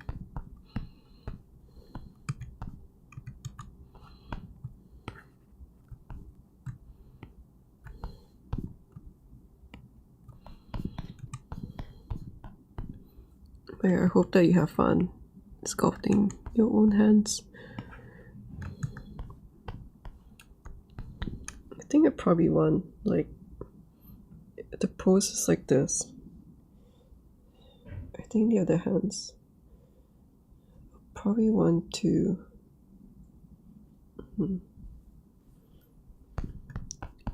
probably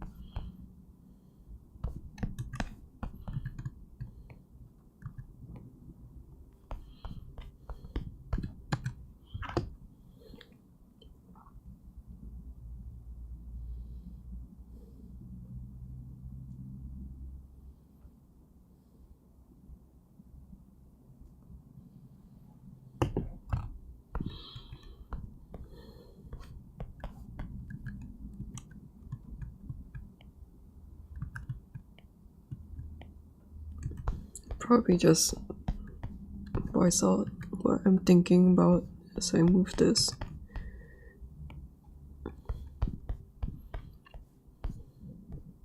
It's like I probably want something like this, I think.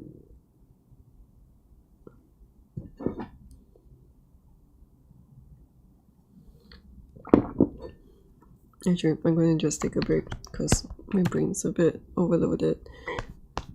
But I'll be back very shortly.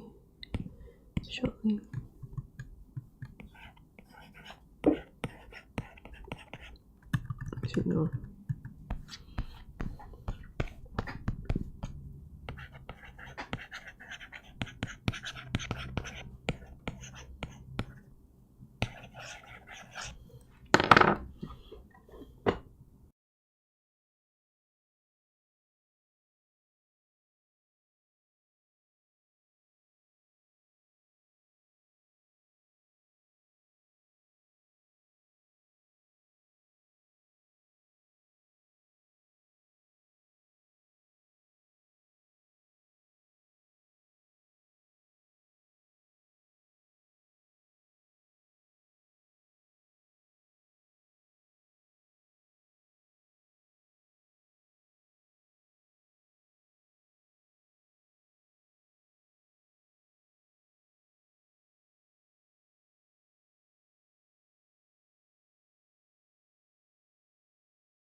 Okay, so now that I've taken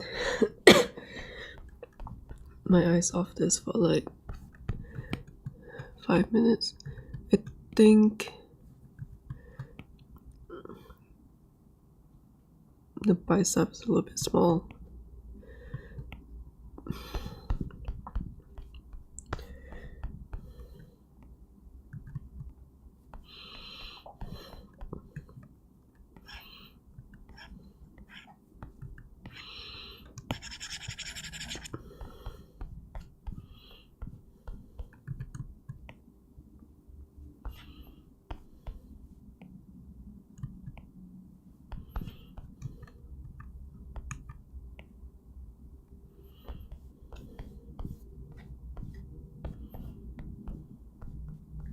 Actually, this is not too bad, but not sure if I do want it, because I can't want to have like a I guess some meaning on the left hand. So maybe like, by the way, if you're wondering how I'm moving things like this, it's because they are parented to each other like this. I think I talked about it in my outliner tutorial, and then I talked about like how I do this, but then I think that's for like a... Okay, did I do one for like a humanoid figure or not? I don't remember. But anyway, this... Normally how I parent things together is just by like moving things, and then I'll be like, oh, like this is supposed to move with that, and then I'll undo it, and then I'll put that underneath, and then the same thing happens to this one, and be like, oh, this one is supposed to move together with this, and that's how I parent things together. Like, it's not... I don't really need to think that hard about it, because it's just based on like what I'm seeing being moved.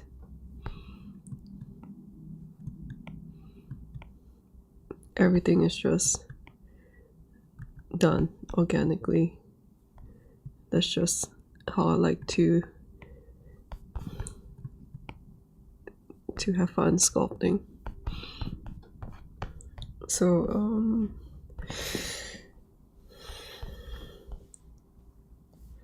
I think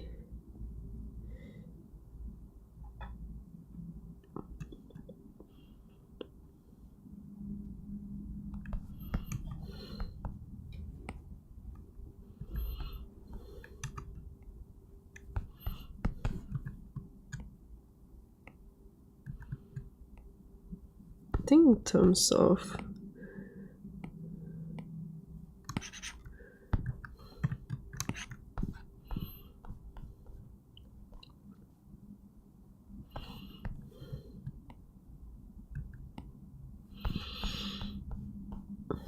overall proportions is not too bad, I think.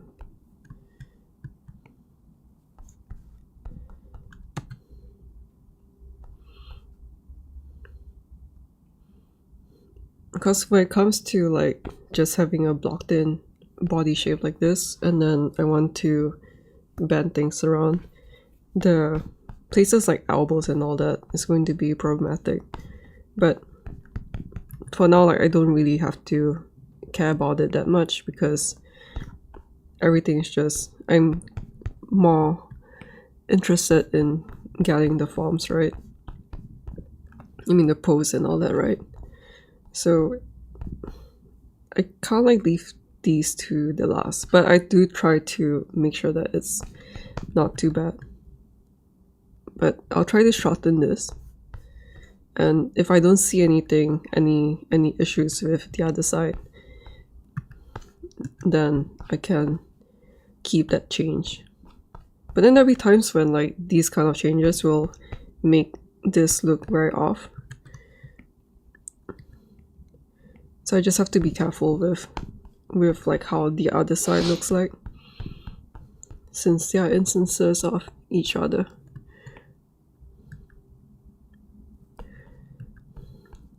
The other thing is to make sure that the rotation of like the arm and all that is relatively correct.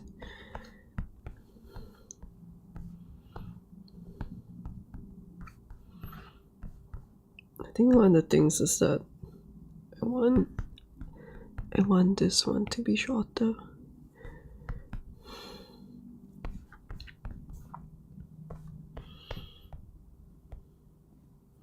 I can probably delete this one.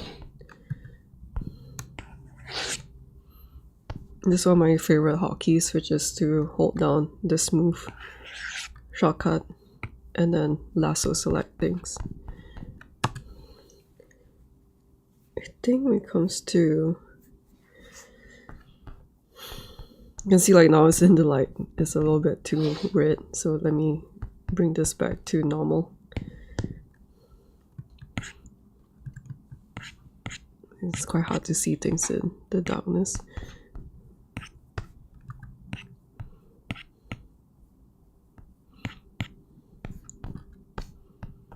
I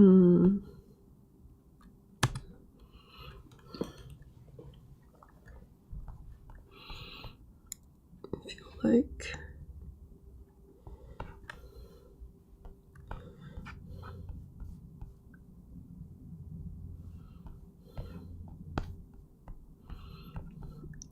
I probably want to change this one, but then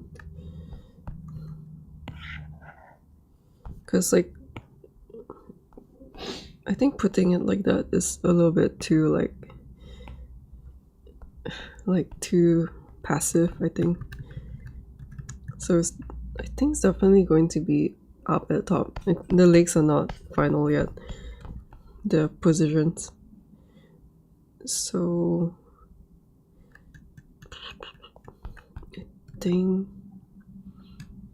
yeah, I'll just think about it. Can probably flash this one out more so I can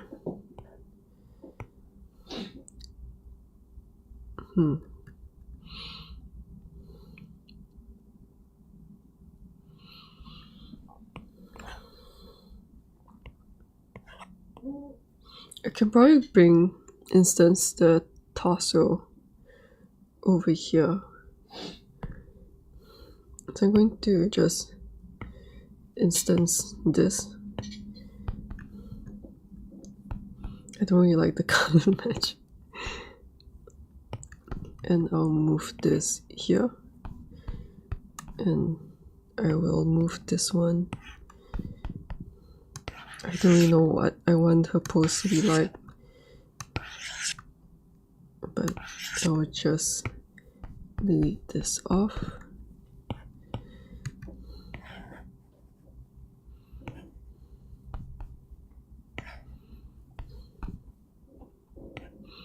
Just to not make it confusing, I'm going to make sure that her colors are more like this. Okay, I drop this color here and just oops, I should uninstance.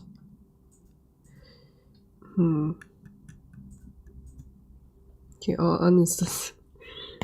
Okay, I'm just doing things like based on what is not working out. So I'll uninstance this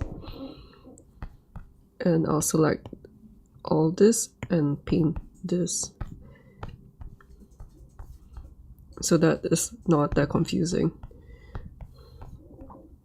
because she's gonna like wrap around her, so this hand is called like the perfect pose for it. So I'm going to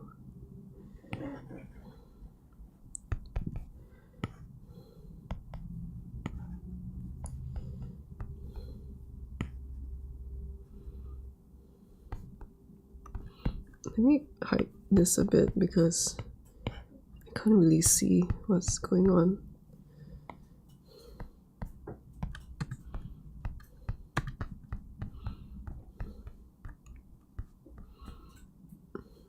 think it's probably too low. I think maybe I should just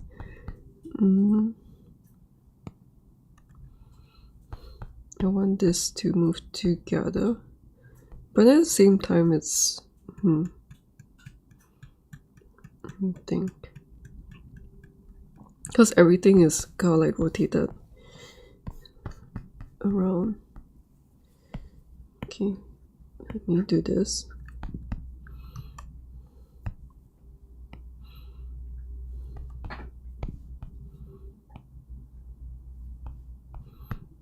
I'm trying to create these detailing here with this tube.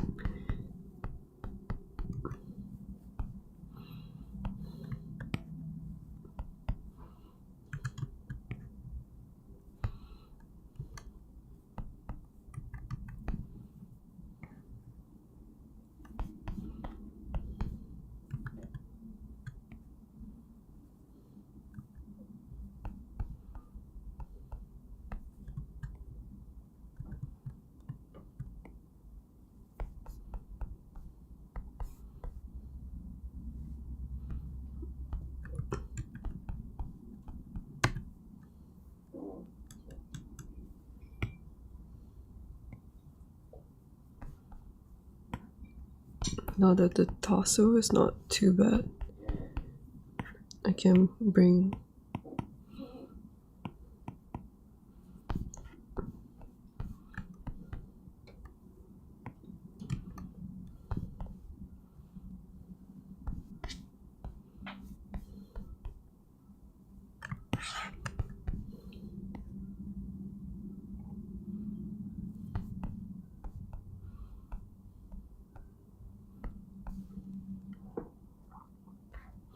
because without the hair, I'm like, oh my god, the neck is so off. Let me.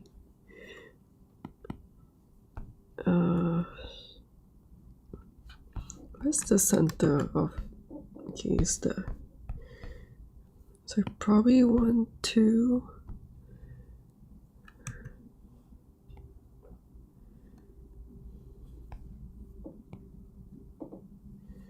move this more there. And let's hide this one again.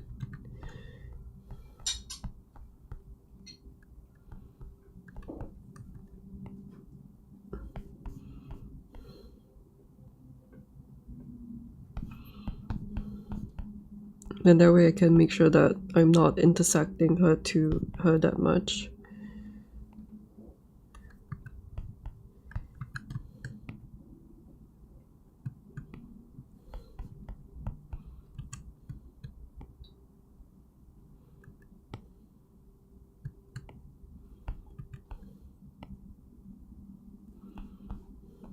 With how the head and the body is tilting, the neck will be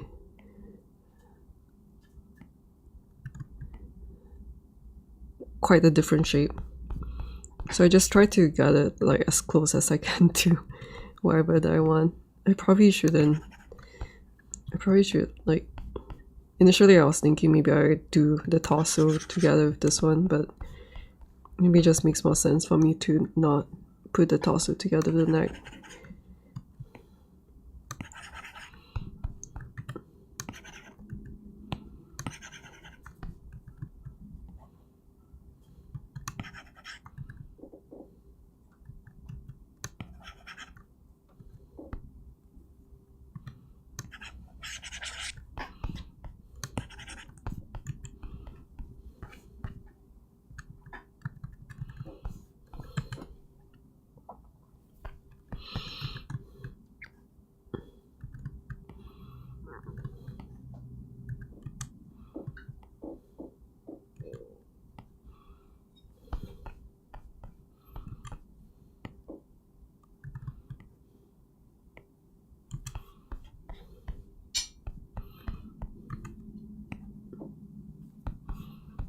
I'm still not really sure whether or not the proportions are correct.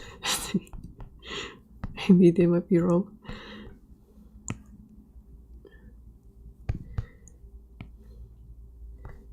I think as long as it feels right.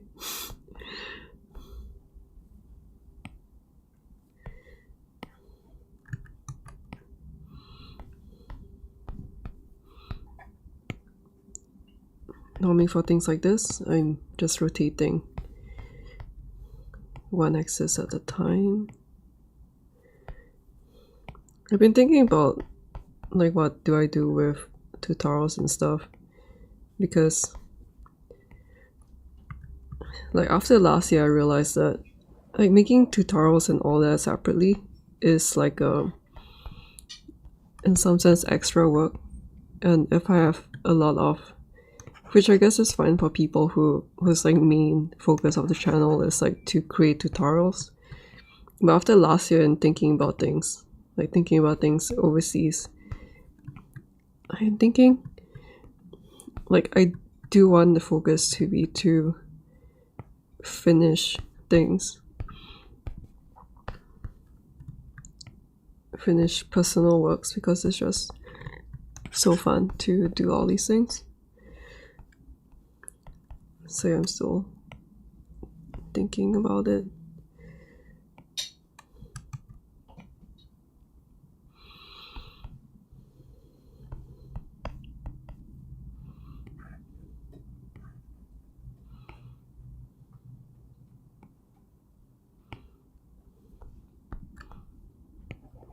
You can see that when I start rotating the hand like this, that I should also rotate the, instead of just purely rotating on the wrist, I should rotate the forearms too.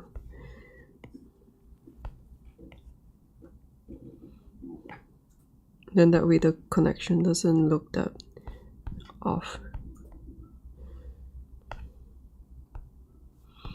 Wait, I'm not really sure like what pose. I'm not really sure what pose I want to go for.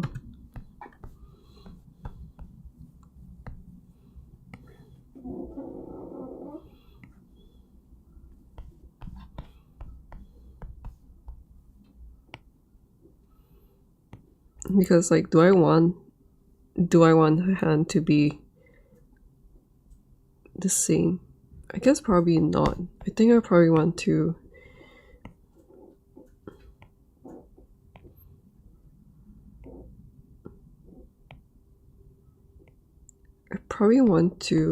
mirror this one.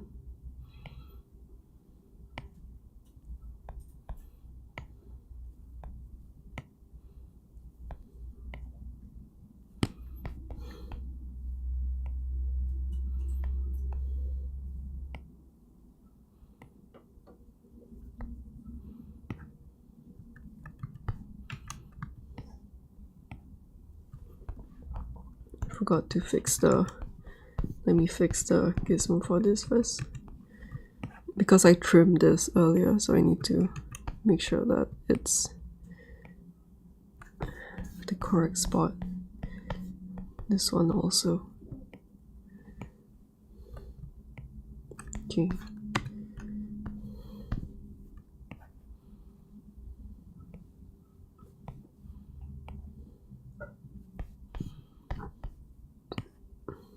Hands are so pretty. Yeah, so it's so satisfying to sculpt nice hands. So I probably want like if I do end up using this idea for this, then I can easily duplicate this and bring it back. But I think in this case I want to use this hand instead, because this one is too specific. So what I can do would be to actually I'm just thinking like, do I want the fingers to curve anyway? Oh, but then this one is okay. So what I can do, and this one's like a little bit more advanced, which is to, let me see, because the torso is the torso is rotated like this. So I want her shoulders to have the same symmetry. I want to create a mirror repeater here so that I can mirror her left arm over to the other side, and then use that to create a new arm that has the same fingers and everything. So I'm going to use the gizmo position of this torso here like this, and then I'm going to create a mirror repeater at this location with the same rotation and position. It's over here right now,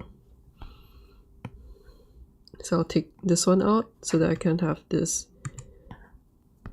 and then I put the mirror repeater, the arm on the mirror repeater like this. So now it looks like that. And the good things about this is that because I'm making things organically in 3D space, I can't rely on... Actually, something nice about working on my tutorial scripts is that now I'm more used, like now I know like how to talk about these things. So I guess in some sense I didn't waste my time like planning out the scripts for all the tutorials that I haven't created yet. But normally with the XYZ axis, it's a lot easier to create your mirror repeaters on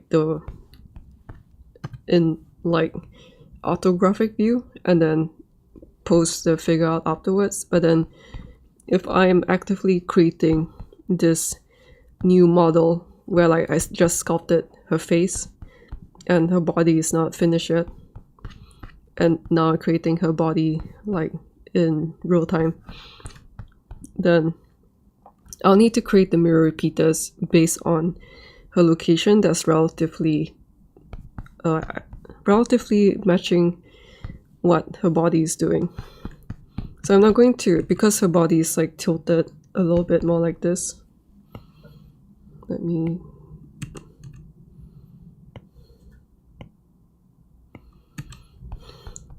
So because she's wrapping herself around, I think, is it? Yeah, so I'm currently making her pose with the right shoulder a bit more ahead than the left. So because of that, I'm not going to use a mirror repeater that follows the axis, like the rotation of her head sculpt. I wanted to follow the rotation of a torso, and that includes the X, Y, and Z rotation, which in this case is like that. And then I can use it to create a mirror repeater so that this arm, these two arms are now perfectly mirrored like this. But obviously if I do this now and then I rotate this, both of the hands are going to move.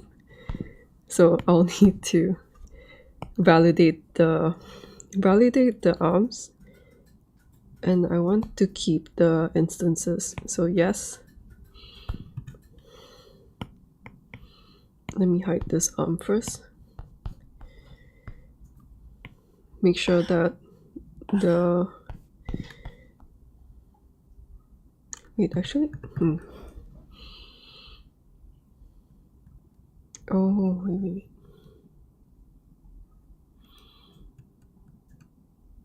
I kind of forgot that I uninstanced these.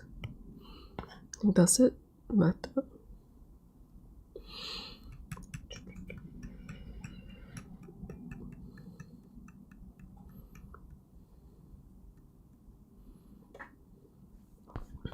Guess it can't be helped. So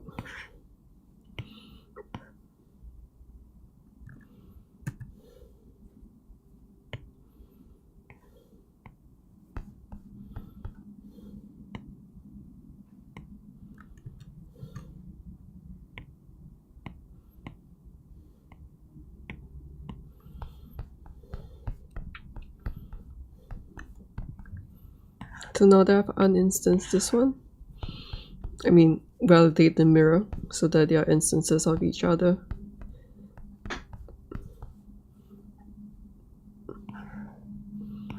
Then I can rename this to, I mean, if I want to.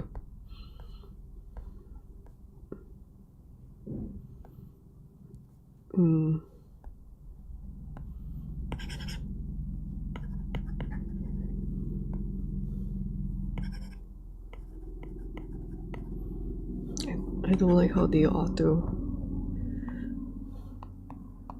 capitalize like this, and then now this arm is free to move. Isn't that cool?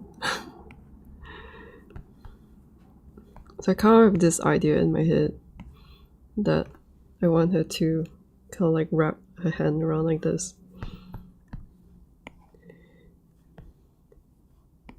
In a very pretty way.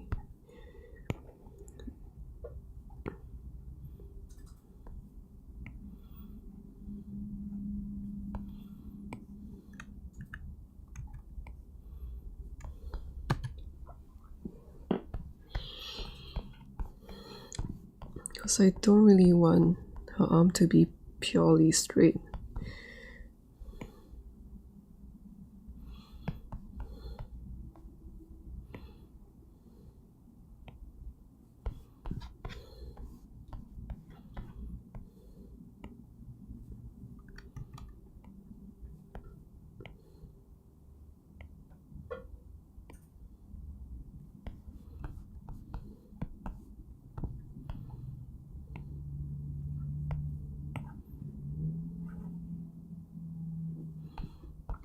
Like, I always like these kinds of like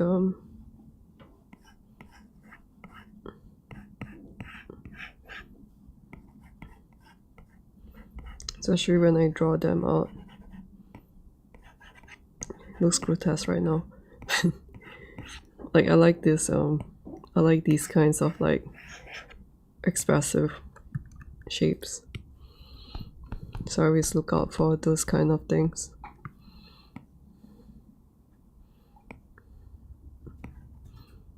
And make sure that, because her hands like wrapping around, I want to create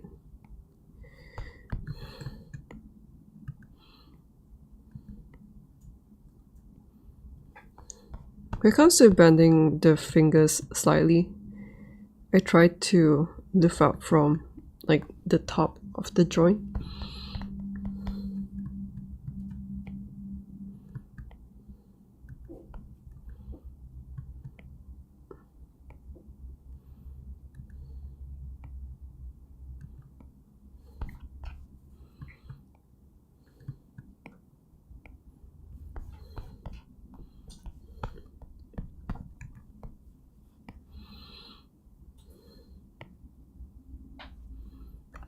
So I try to think about what is the prettiest way to put the hands like this.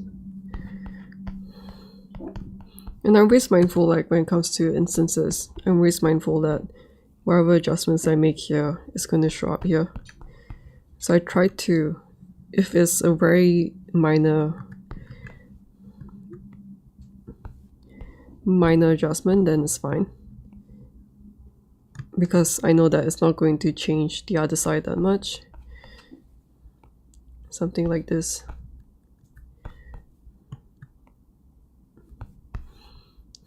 But usually that one's fine. Then with this one,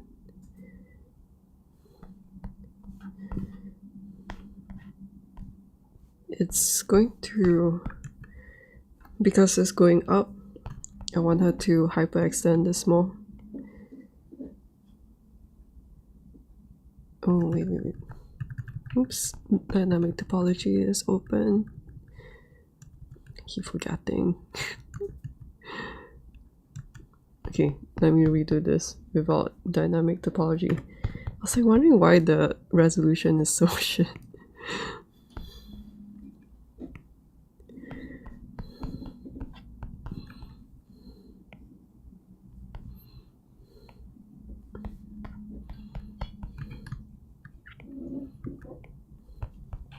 As much as it sucks to lose progress like that, because I made a mistake, usually the second time around it's just going to be a lot faster, because like I'll know what mistakes that I needed to correct.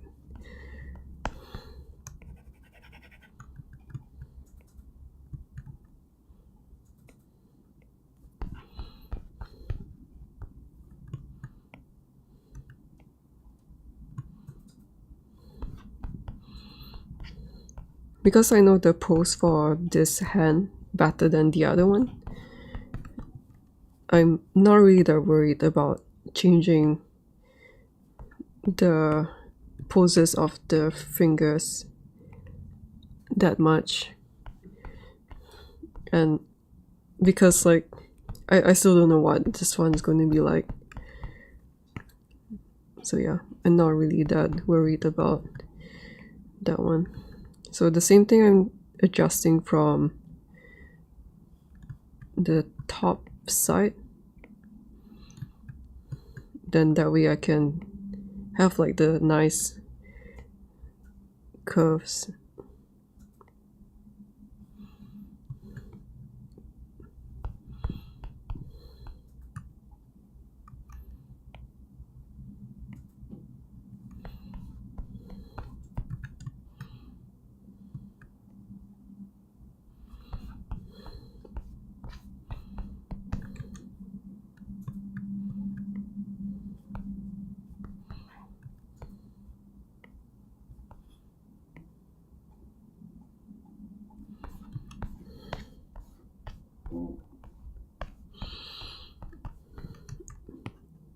Then as the fingers become more hidden, it becomes less important, like how accurate they are. But then I still try to make them look good.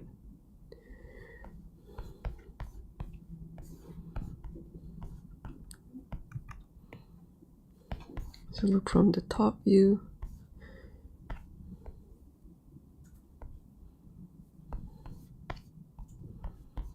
So I probably want this one to like either go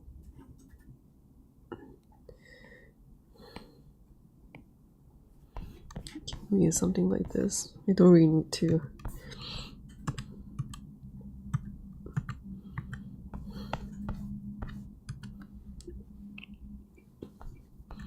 change it that much.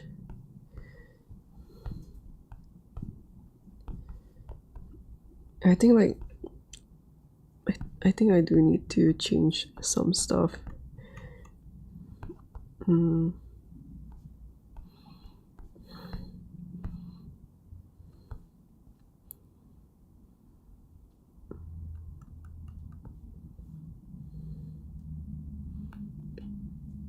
There'll be times when I do. Hello, no 2111. Thanks for tuning in.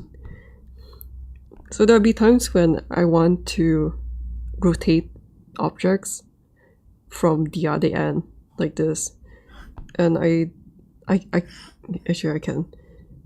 I'll just move the gizmo like this, and then I'll detach it. Oh wait, no, and then I'll move it by itself.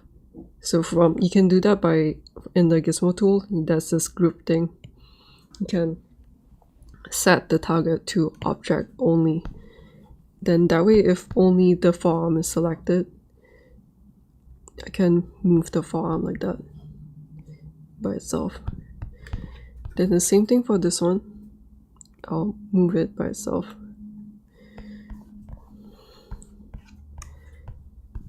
And kind of like obvious, one of the maybe not as obvious, but when we rotate things from the other ends, you can see that the distance kind of like increases between them. So I try to cover that distance a little bit, like that.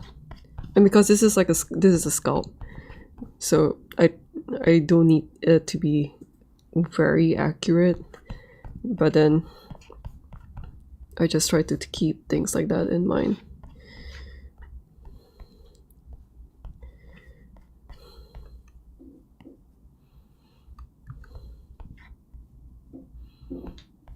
In terms of this one,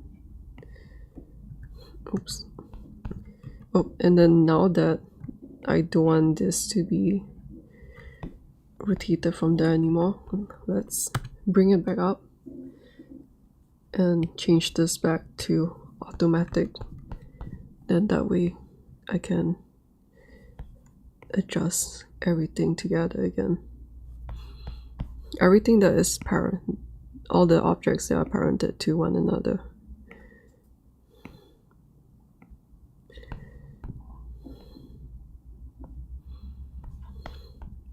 Isn't this so pretty?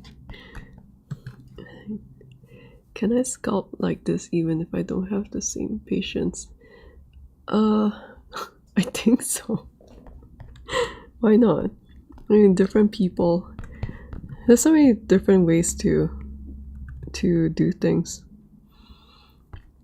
Yeah, it kind of reminds me of this stream of someone who is creating his game dev, and then he's just having rock music blasting in the background, and he's I don't know, his vibe is so frantic, but then he's making his own game. And the polar opposite is all those game devs which is let me show you my cozy game dev, and then everything is super chill, and then yeah, everything is super cute and super chill and super cozy. So different people do things differently. I think the main thing is always do whatever that makes you want to do things. I don't know how to phrase that in a better way, because at the end of the day, what is important is that you find the way that you to do things in a way that you enjoy, that you find fun, that you keep doing, especially when you this sculpt that I'm doing. I kept hitting a lot of roadblocks with this sculpt, and the roadblocks are really not fun. Yeah. Oh man, I miss the original Iron Man movie. Those were the good times. And then different people do things differently, have different workflows, and yeah, something that I find the most important is to just find what fits you and what is right for you, that makes you want to learn, makes you want to improve. And yeah, if you don't have that much patience, there are probably ways for you to do things in I don't know, in ways that I don't know, maybe more engaging and all that.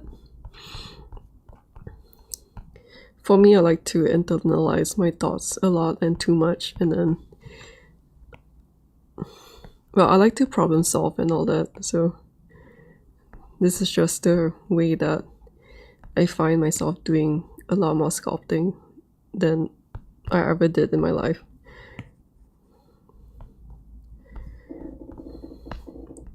But yeah, do you, I guess. Oh, so pretty.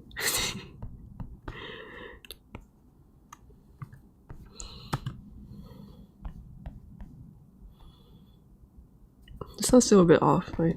I don't.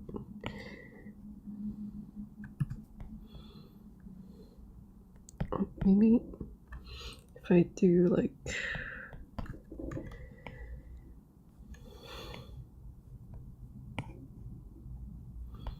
something like this.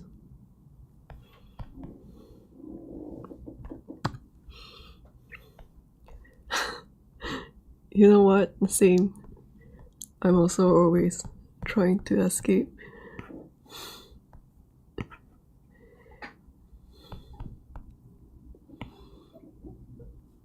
I guess that's what a lot of people feel, right? You hate what is happening around, and doing art makes you feel like everything is all good again.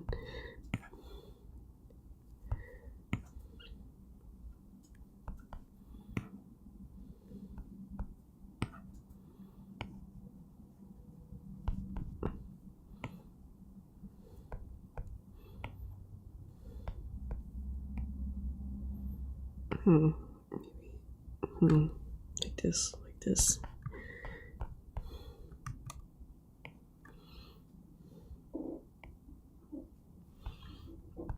Oh my god, I can't settle on the pose for this.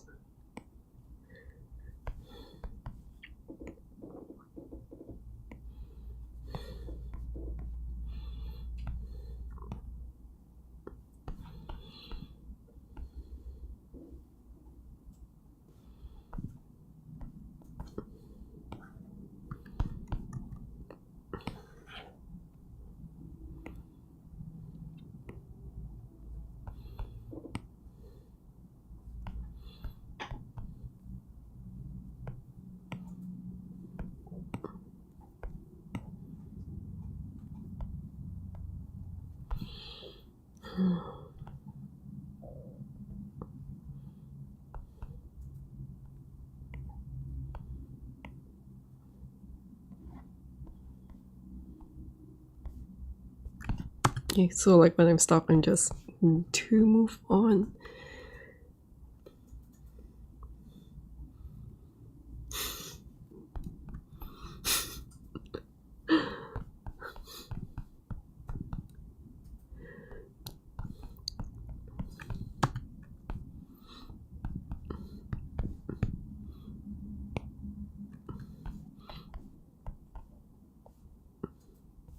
I guess on the note of fictional characters, like BL stuff, like boy stuff is like my favorite escape. I really should do guys, man. I like BL so much, but then I'm like always only doing girls. I feel like it's a bit sad. I think I should do handsome guys next time. Because I'm also working on I'm working on the Night Rain sculpt. But then it's like the Guardian is an eagle, but then he's handsome. And then Wilder has a helmet. And then the other two characters that I'm doing are two girls. Like, I'm not doing any like pretty boy sculpts.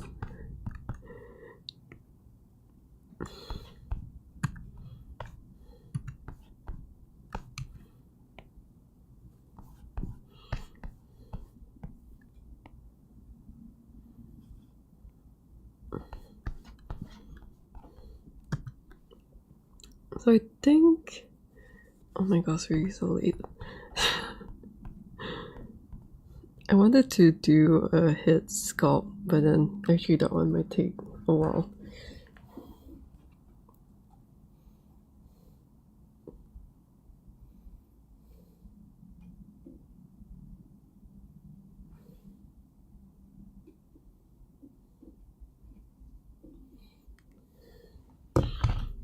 Initially I wanted to do like a stream of doing the head sculpt, but then maybe that doesn't really make sense.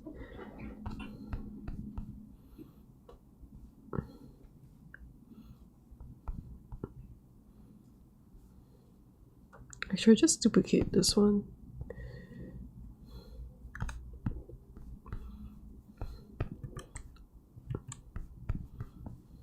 So same thing with this one. The gizmo is a little bit too high now that she has a neck, and then I want her to rotate from this pivot point, and I want everything to be, oh my god, I forgot that I haven't renamed all these. Okay, let me this is the head.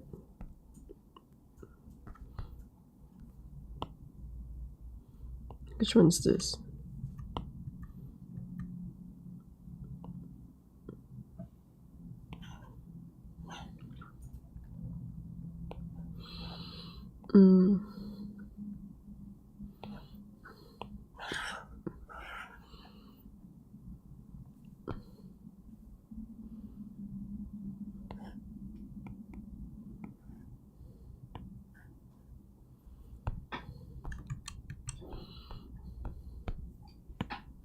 Yeah, let me at least rename this one.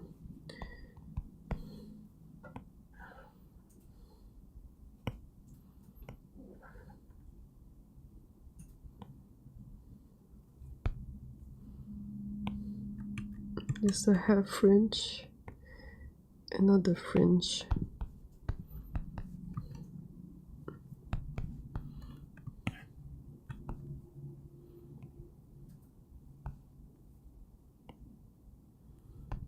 And then this one.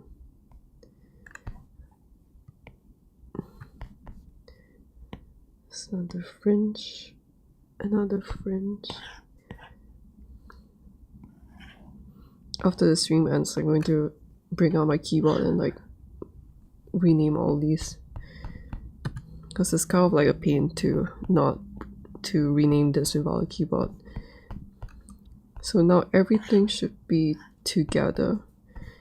Then if I want to rotate her like this, no, I don't want this.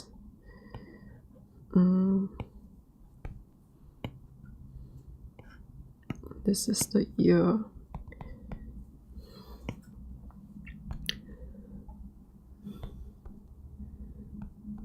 I love the green girls. This one?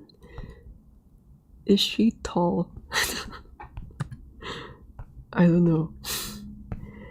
I guess I like my characters on the taller side. So yeah, I guess she's tall. And like in terms of style, I'm not really sure. It's just like whatever I'm able to do, I guess.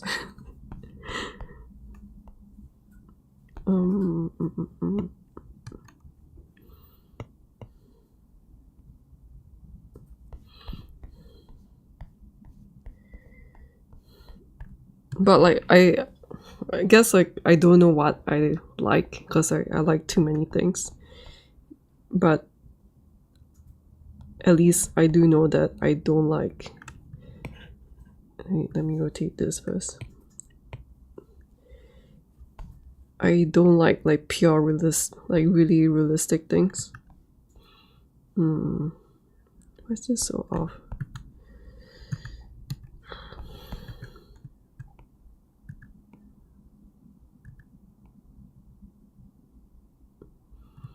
So I guess if I don't really like super realistic things, then I like semi-realistic stuff.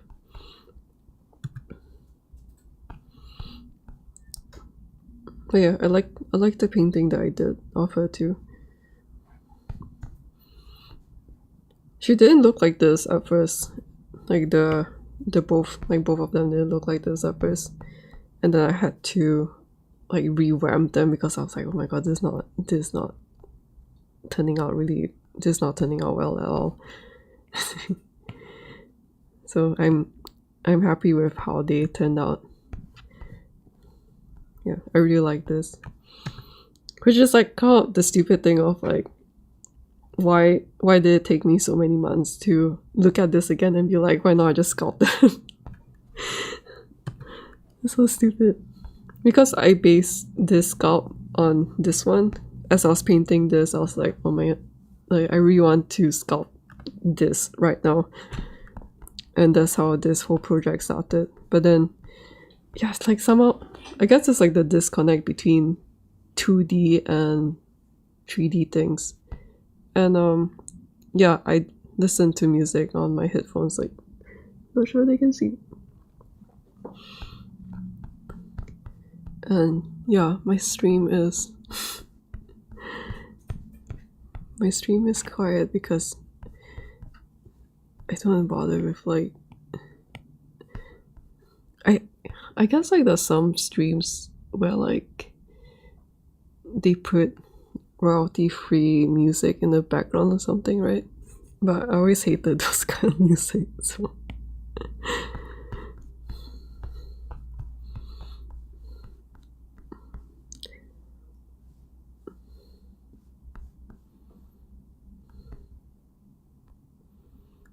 what was I doing? But at the same time, I'm like, yeah, I think, I guess it depends too, because like there's some drawings that I do that take like ages and all that. But it's like a whole learning process. Like I know that my own personal problem as an artist is that I take really long to finish things. So yeah, but also like talking through like how to sculpt this hand just makes like the whole process a lot longer too. So yeah, things like that. I think I sculpted this hand pretty quickly, but it's because I'm just like listening to music and not streaming it and all that stuff. But yeah, it's something that, yeah, it's just, maybe it's also like the lack of patience to finish things. I think I want this to be,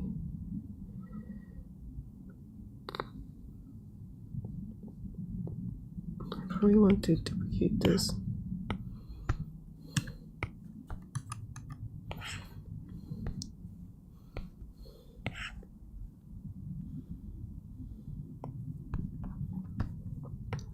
Right now, part of it's also like because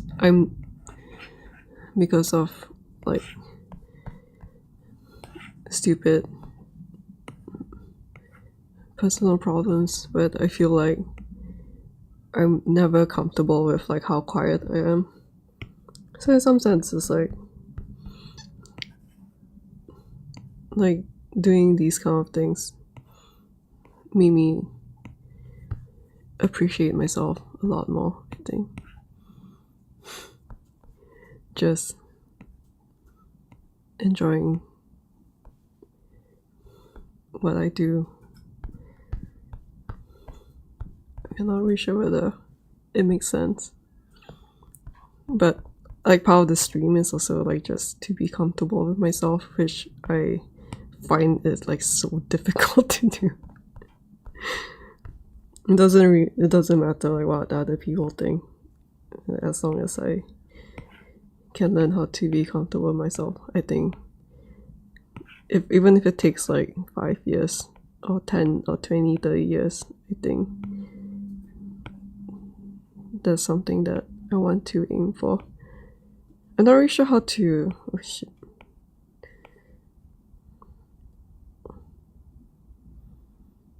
I'm not really sure how I want to do this. Oh,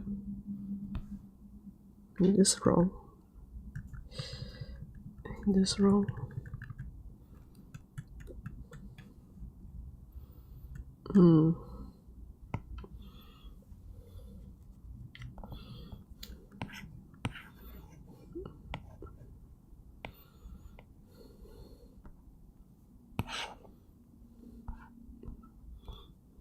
Actually, when I think about it, my sculpting takes...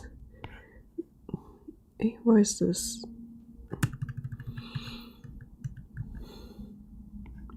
Yeah, when I think about it, my sculpting is faster than my drawing.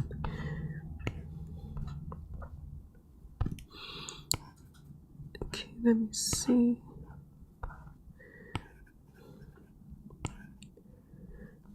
It's just that I have a lot of like issues with the design of this particular sculpt. Wait, isn't this correct?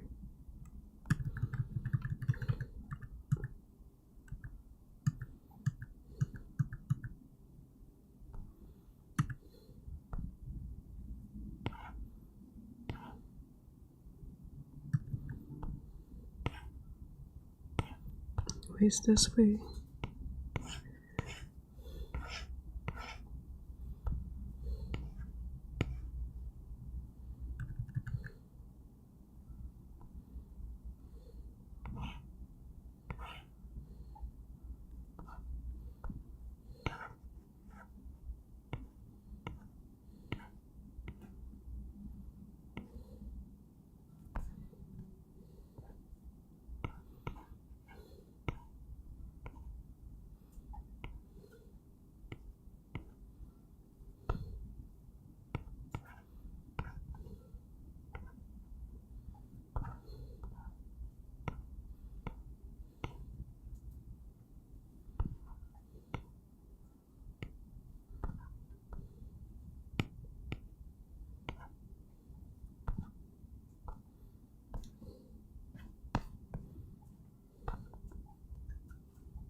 Oh my god.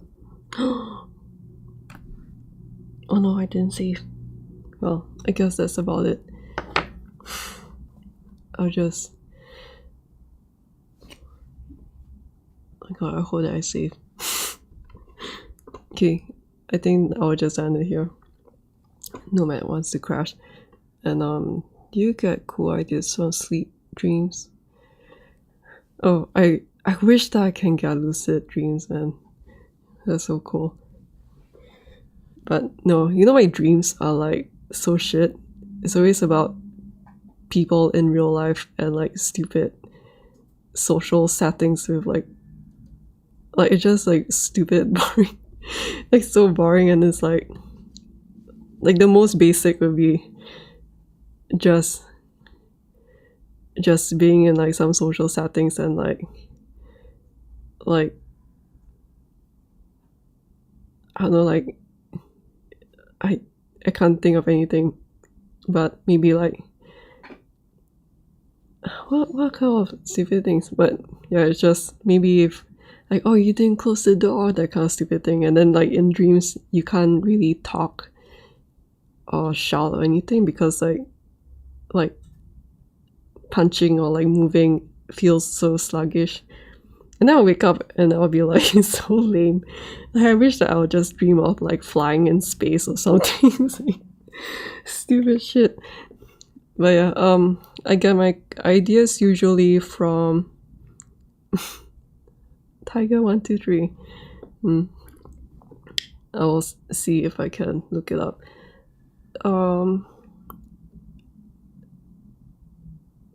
In terms of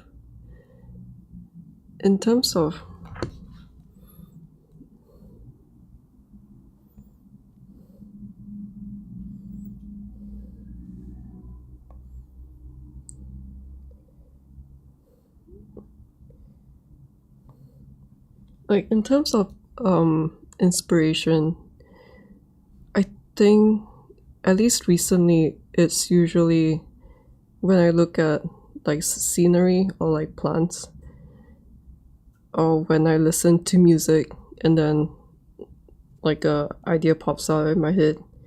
So for that specific one, the one that I'm working on right now, like this song inspired it. I like this band, and yeah, I was listening to this song like 20 times, and then it, like, the idea of the girl with the red head popped up in my mind. So I would say like songs, like the vibe of the songs. Yeah, I think it's like vibe of songs that inspires me. And it's like I don't really like to listen to lyrics. Like if you ask me like what what the lyrics are for my favorite songs, I can't think of the lyrics because I don't really listen to the lyrics, but then I listen to like the vibe of the song. And usually the vibe of the music is what drives my idea generation for different things. So like there are a few paintings or like a few sculpts that I did that are still like work in progress, but like they are inspired by listening to specific songs, the vibe of them. Yeah. But yeah, I'm going to end the stream because I'm going to check if I save any of my progress. If I didn't save anything, I'm going to cry. I'll cry off stream. But yeah, thank you for tuning in, and I'll see you guys in the next one. Bye.